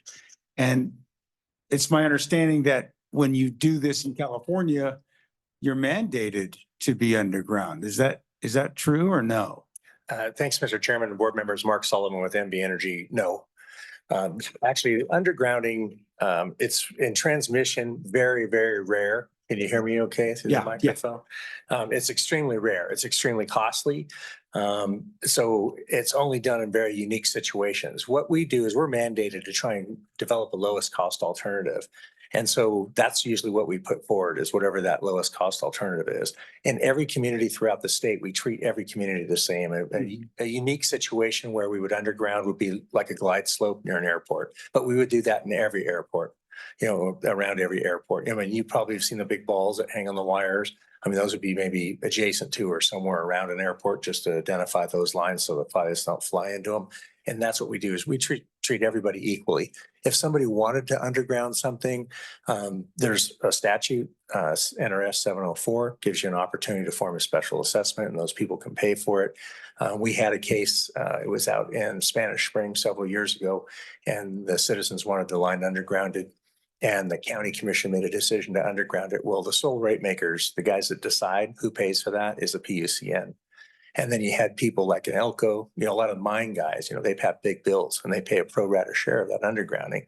And they said, hey, they have filed amicus briefs saying that should be disallowed. And it was disallowed, and Washoe County had to pay for it, the residents in Washoe County. So There's a couple mechanisms that you can use to underground things, but it's extremely expensive. It's a lot more challenging. The impact to the ground is a lot more.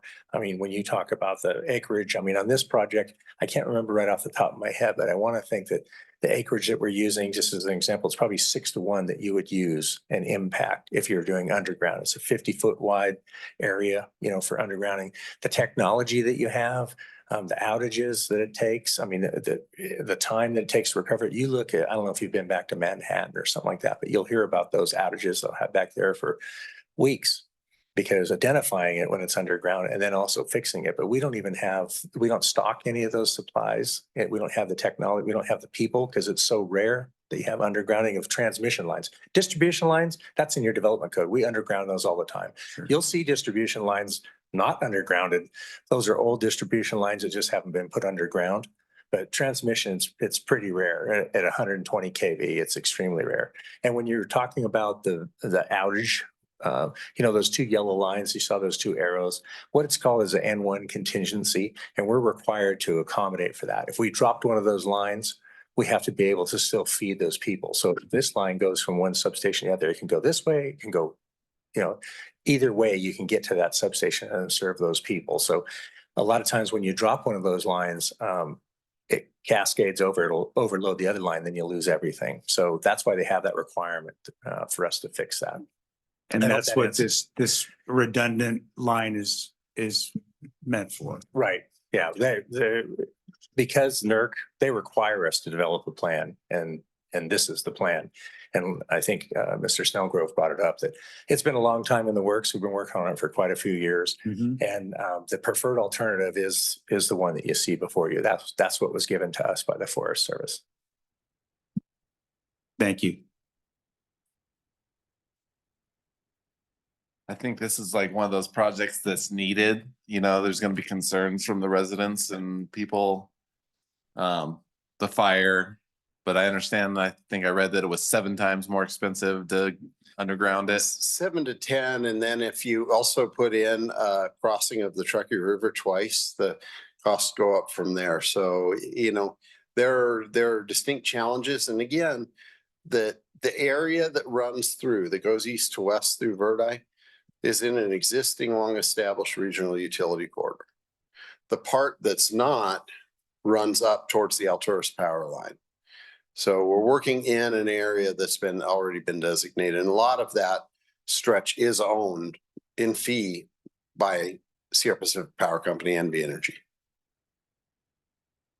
Yeah, so I think it's a project that's going to happen and it's going to move forward, and it's good for the whole community. It's just kind of addressing the concerns of the citizens.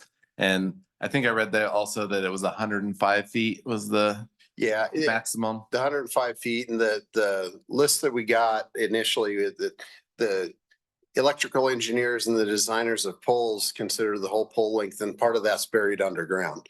So it's they educated me on this. Whatever that pole height is, typically 10% plus 2 more feet roughly. So we have to estimate down. So really, I think through this stretch here, we're at 95-ish feet, give or take, is the tallest one that I think we had listed, taking into account that minus 10% and 2 additional feet. I read some of the other comments from your previous meetings and whatnot, and I know some of them were going into like people's backyards, but so you were replacing old poles and putting in new ones into those spaces as well. Yeah, and when you get behind the West Meadow subdivision area, there's 2 lines that are currently there. There's some poles right behind the fence line. Those will remain. That's that transmission line that branches off, goes a different way across the river, and then goes around the subdivision and then back down the eastern side of the subdivision. So that follows a different route, different path. It goes to a different location than this line will. And then you've got another line to the north of where we'll be. So we'll be in between. Once you go across the river the second time, those last 3 poles on the east to west run, there's a red one, a blue one, and a red one. Those will be 3 new pole structures there. And then it'll head due north, as I'd shown into the perspectives. Because the overall, I think people, fire concern, and then what they're looking at every morning as they look out their window, and if it's a giant pole that wasn't there. But if it's just replacing an old, and one that was there, Where That's better. we have the replacement, now I'll let you know, on the replacement poles, those are happening from the California border to the second crossing of the river. Once we go across the river, then there's going to be 3 structures that are new there that don't exist today. That's correct, right, Corey? Okay, I got that right. Where we have the loss of 21 total poles is through the heart of Verdi. There in some of the older parts of Verdi, that's where we'll take 21 structures down to 10. so that's a good thing, I would think. Yeah. It was no great alternative. I can't say that it's not going to be visible. I'm not going to stand up here and candy coat it. Yes, it'll be seen, but it's also, as you mentioned, a necessary and a mandated required improvement. Yeah, because I was looking at the other alternate routes and they were through even heavier forest areas. I mean, is that right? Yeah, Like the P-Vine alternative? yeah. P-Vine, and then you had one The that ran middle? over in the forest farther in California. Yeah, that's up by Boca Stampede and through that Yeah, area. it doesn't go quite that far up, but starts to go up the hill a little bit more. Okay. And then my last question is, they've been upgrading the Las Brisas substation. It looks like they like doubled the size of that. Is that part of this? Mark Sullivan, with NV Energy. That is not a part of this project. They are putting in some telecommunication facility in there for better communications. We have this telemetry equipment that we put in so we can read when lines go out, where they go out, so we can fix the problem as quickly as possible. A lot of times we can do it remotely now with the technology. So that's what we did, is we expanded the fence line. It's in our property. Actually, that's kind of a unique site. I thought that was a pretty good one. It's sunk down. So, you're probably 8-10 feet below the grade level, at least to the south and to the west. And of course, you already have a wall there coming down the east side. So, yeah, I thought it was pretty well hidden. I thought we did a good job there, but it's rare that we get to sometimes run the top of a hill, and it's very visible. So anyway, that's a good one. It's not related to this, but it is making some improvements. And a couple of comments, one, of course, on the fire. I mean, these are steel poles. They're not going to light on fire. So there's an improvement in that regard, but also the whole design of this. I mean, this was built in the late 60s or 70s.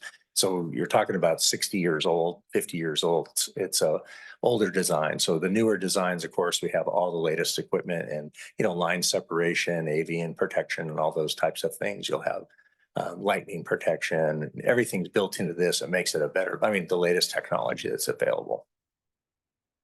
All right, thank you. Yeah, Bryce, on one of your comments, is Laura Clifford live on the discussion? She's online there. There She is, yes. If you can allow her to talk. Laura, we've been talking about the project for the months that we have been. You had mentioned some things in terms of the response that you can shut a line off or it can automatically shut off. And it was a very, very short period. I wonder if you can help re-educate myself and educate the board members in terms of some of the technologies that are there to be able to help protect against fire and sparking. Okay, well, I believe the piece that you were speaking about, and please let me know that you all can hear me right now. Yes, we can. Laura. Okay, good. Sometimes there's difficulties on these Zoom meetings. But the piece that Dave is referring to is that we do have certain types of protection now on our transmission lines, and that would be related also to that telecommunications. But we have this ability to look at what is happening on a line, and if there is a fault, then the protection system can actually cut the power to that transmission line so that it doesn't maintain the energy flow throughout. And so this will be involved and included on the design and construction of this particular line as well, where we have these protection capabilities. If it detects anything going wrong, it can just cut the power flow. Yeah, I think I read that it was like 0.2 seconds or 2 seconds or something like that. But Yes. Very quick. Very quick. Faster than we blink, sometimes it feels like. Yep, thank you. Carol? I looked at the Washoe County package and it blew my mind. I tried to understand it, so forgive me. I just have a few technical questions to to get to the point of the cost of various things. For example, in terms of power lines right now, what are the typical problems, not in the moment, but over time, like over years, that causes expenses to occur for a utility system? Well, that was way outside my pay grade. I'm gonna look behind me for that. I'm not sure I really understand the question. What's expensive to a power company to maintain lines? Is that what the question was, or? I'm trying to think of an example from a high-rise condominium building that I'm on the finance committee for. So I'm okay with finance and accounting. I'm lousy with science and technology, so forgive me. But biggest issue we have there with the residents is to say to them, we want to spend this much now. It's a lot. We may even have to do a special assessment. But if we don't do this, this is what you might look at. And we have a plan looking out sometimes 30 years, you know, with very big pieces of equipment or things that are really critical to the building safety, for example, seismic walls or things like that. And we say, if we don't do that and this starts to break down, this year we're going to have this cost, 10 years out. And when you add it all up and you do the net present value and you bring it back to today's cost, it's actually cheaper to spend to spend the money now than to cheapskate it. I'm not saying anybody's cheapskating anything, but to not think about the costs ongoing. So my question was, what are the kind of expenses that Nevada Energy typically incurs for power lines that are above ground? So, and one of the things that we do, we're kind of unique in the sense that we're not a developer. You and I, if we are in business together and we're going to remodel this building, and if we save, we figure out how to attach these panels on here with 3 nuts or 3 bolts instead of 10 of them, we're going to save that money because that was already built into our cost. The power company doesn't do that. So we make sure that we build things for the long term, which, this is a great example. We're replacing something that's 60 years old. So we build it to last a long time to make sure we get the most bang for our buck, and we'll spend the money up front to make sure that we get it to last. We'd rather not spend it on maintenance. We'd rather spend it on construction and the quality of construction. So we have our designers. Corey, who's here tonight, did the transmission design on this project. I know he's been doing it for years. He works with a guy who's been at the company for 35 years that, they've done this for a long time. They get trained, go to conferences, interact with other agencies. So when you talk about other incidences like the ones that have happened down in California, we're certainly in tune with that stuff. And we're meeting with those people all the time and saying, what happened? How do we prevent that from happening? And that's why, like you heard Laura Clifford on Zoom, we're very in tune with how to shut these things down. People don't like that their power gets shut off, but that's a lot better than the alternatives that we've seen. So we spend the money up front to make sure that we're not going to have a problem down the road. And so the maintenance costs are a lot less down the road. There's not a lot that you can do. We work on underneath what they call the National Electric Safety Code. That's what we construct to. So when somebody comes in and does a project and they submit their plans to the city of Reno, they're working on the National Electric Code. So we have a safety code that we work to. So it's kind of one's in front of the meter and one's behind the meter. And so we have generation, which is where we make the stuff, transmission, which is where we bring the stuff to market, and then distribution, which is what's going into your building and into residences and other commercial industrial users. So there's kind of 3 elements. This is a transmission line, so it's a bulk power coming to that area that's needed in that area. And just to reiterate, I don't want to drive the underground issue underground or go too much, but I look back to the public comments from that meeting and nearly all of them related to that. This is an area that worries about things like Coughlin Ranch and the history there with fire. They've gone through a huge amount of development out there, and there've been lots of issues that the city just got $300,000, or I think a council meeting they either have or going to, instead of a small fire station. Fire is absolutely on their minds all the time, access. So forgive me, but just to clarify, underground is obviously, can see, just even I can see technically how much more expensive that would be. But wouldn't you avoid all concerns about fires and lawsuits and things like that? Wouldn't underground be safer? Wouldn't the technology that gives you the ability to cut off something like that also give you the ability to identify problems underground? Well, the underground, when you're going out to identify a problem out there, it's different technology that you have that's available for underground and overhead. Okay. And so even the design, if somebody came to us and said, we want you to design this line underground, it probably wouldn't take this route. It would be a different route. We had a case like that. I think I mentioned it to you out in Spanish Springs, where the county commission or the planning commission said, we want this portion of it undergrounded. But we just got done doing what out in South Meadows and a couple of years ago. So the prices of, the last couple of years, things have gone up. But that one was developer driven. They wanted to pay for it. They paid for it. It was just under $1 million. It was $1 million for the overhead portion. They had to pay the delta between underground and the overhead. And the underground portion, I believe it was just under 7 million. Maybe it was 6 or 7 million right in there. So the cost is exponential, it's not, and so you can't do this all, everybody wants it underground at their house. So when you start dropping those transmission lines underground, you're talking about a huge cost.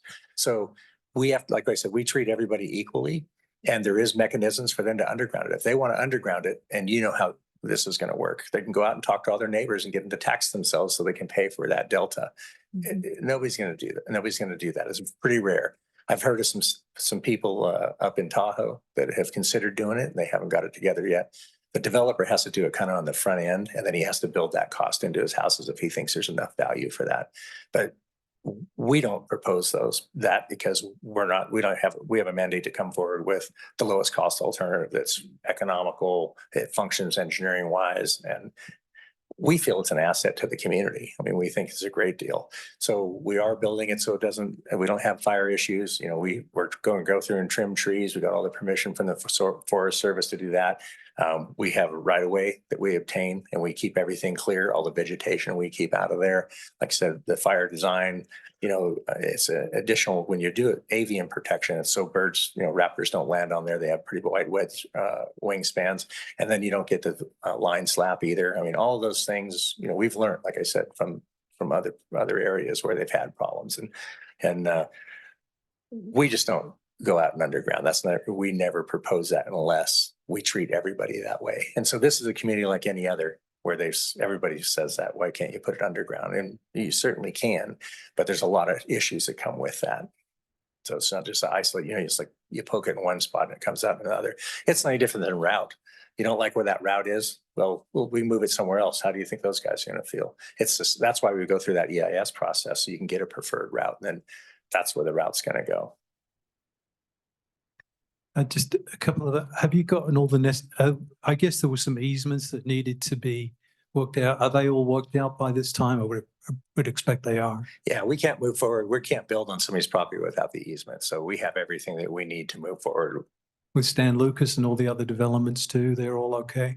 Yeah, we've actually, on the private side, we work with those guys if there's something we can do to accommodate, and we do, and we've done some of that on this route also. Also, you've moved some things around for their development.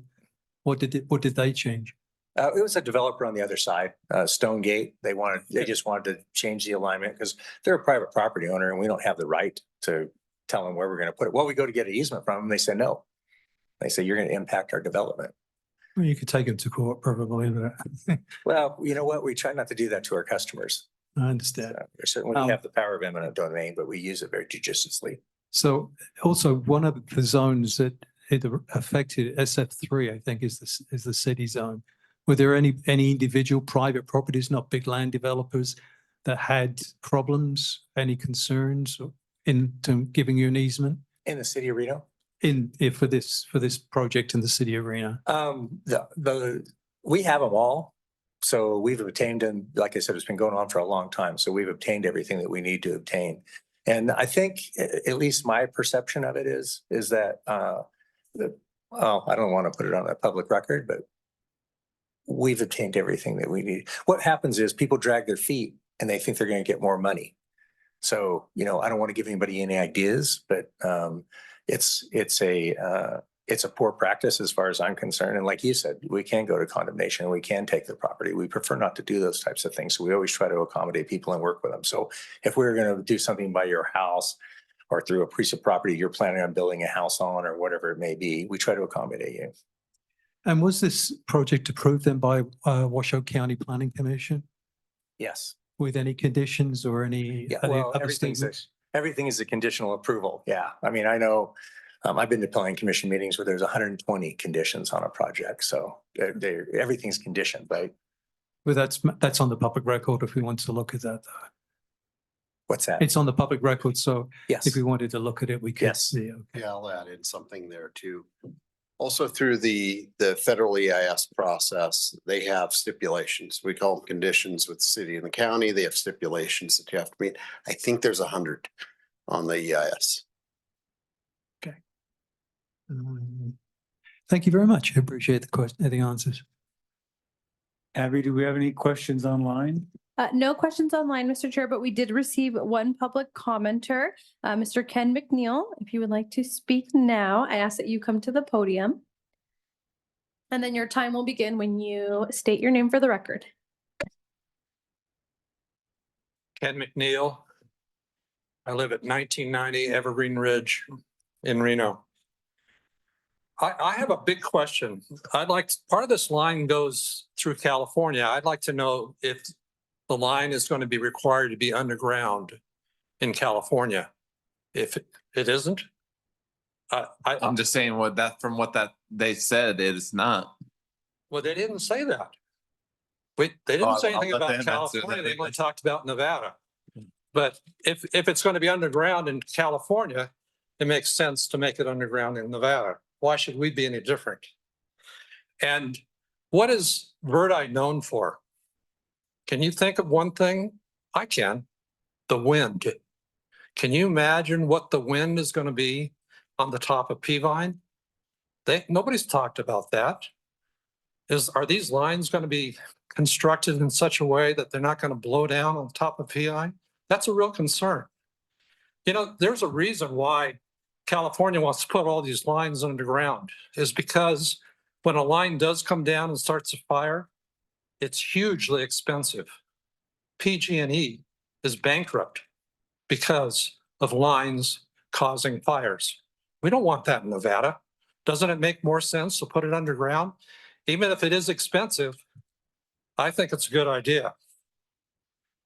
And they haven't talked about exactly what is the cost of installing this line and how much more in detail would it cost to underground. And maybe it makes sense to have some portions above ground and some portions underground. That might make sense. How about, because there is a lot of wind, they talk about that this line can be shut down. Well, how often is it going to be shut down if it's above ground? Wouldn't it make more sense to put it underground so you wouldn't have to worry about windstorms, which we haven't hardly had anything this year? If a windstorm comes along, it's still in service. And I'd also like to know if Stonegate could still be constructed if this line was not put in place.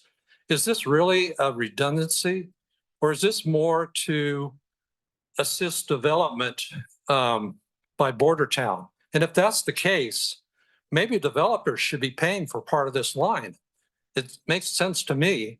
If this is development driven in any way, then whatever is development driven should be paid by developers. Thank you. Thank you. All right, and that is it, Mr. Chair, for public comment. Okay, would you like to respond? Yeah, if you'd like me to address those. If you could. Okay, Mark Sullivan.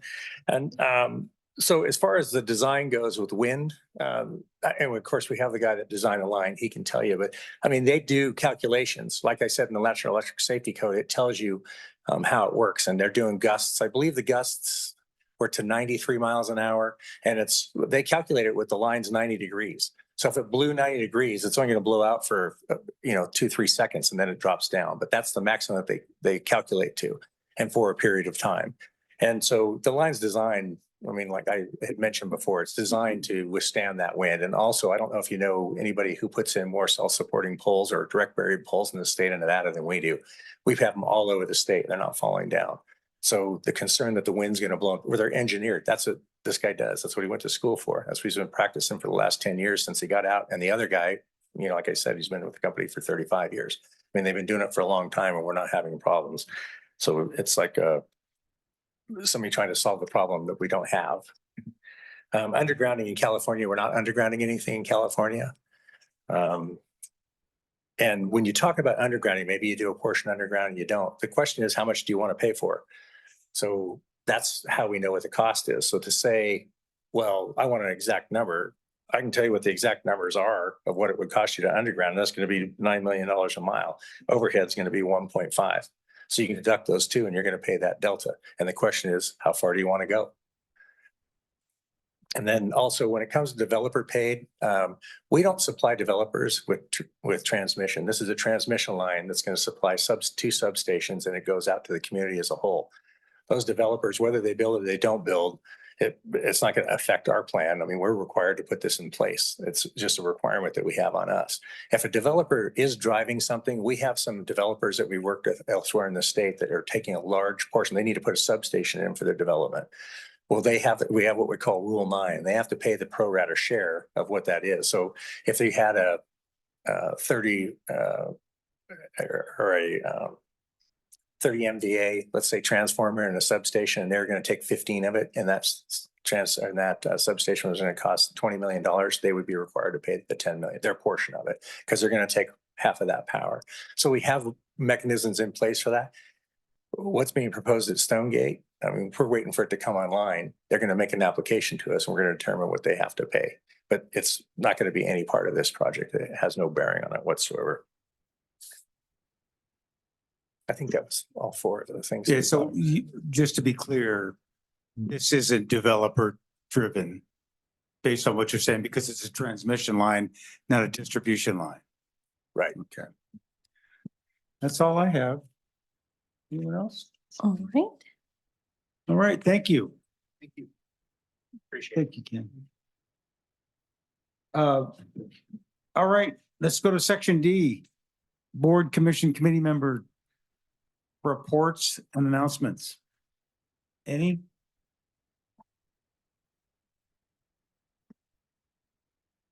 Abby, do we have a new community liaison? No, not at this time. Who is? She's our intern, Rain. Oh, Yes. okay. Welcome. Okay, so we'll move future agenda items. Do we have any? Baseball? Okay, We have a interesting agenda coming up next month, so I will make sure to connect with you all regarding those items, but they're still in the works, so I'm not trying to put anything out yet. So. okay. All right, one last thing. I'm heading to Scotland on Friday, so I will be out of the country, out of touch. No problem. Do we want to just talk about who's gonna chair next meeting?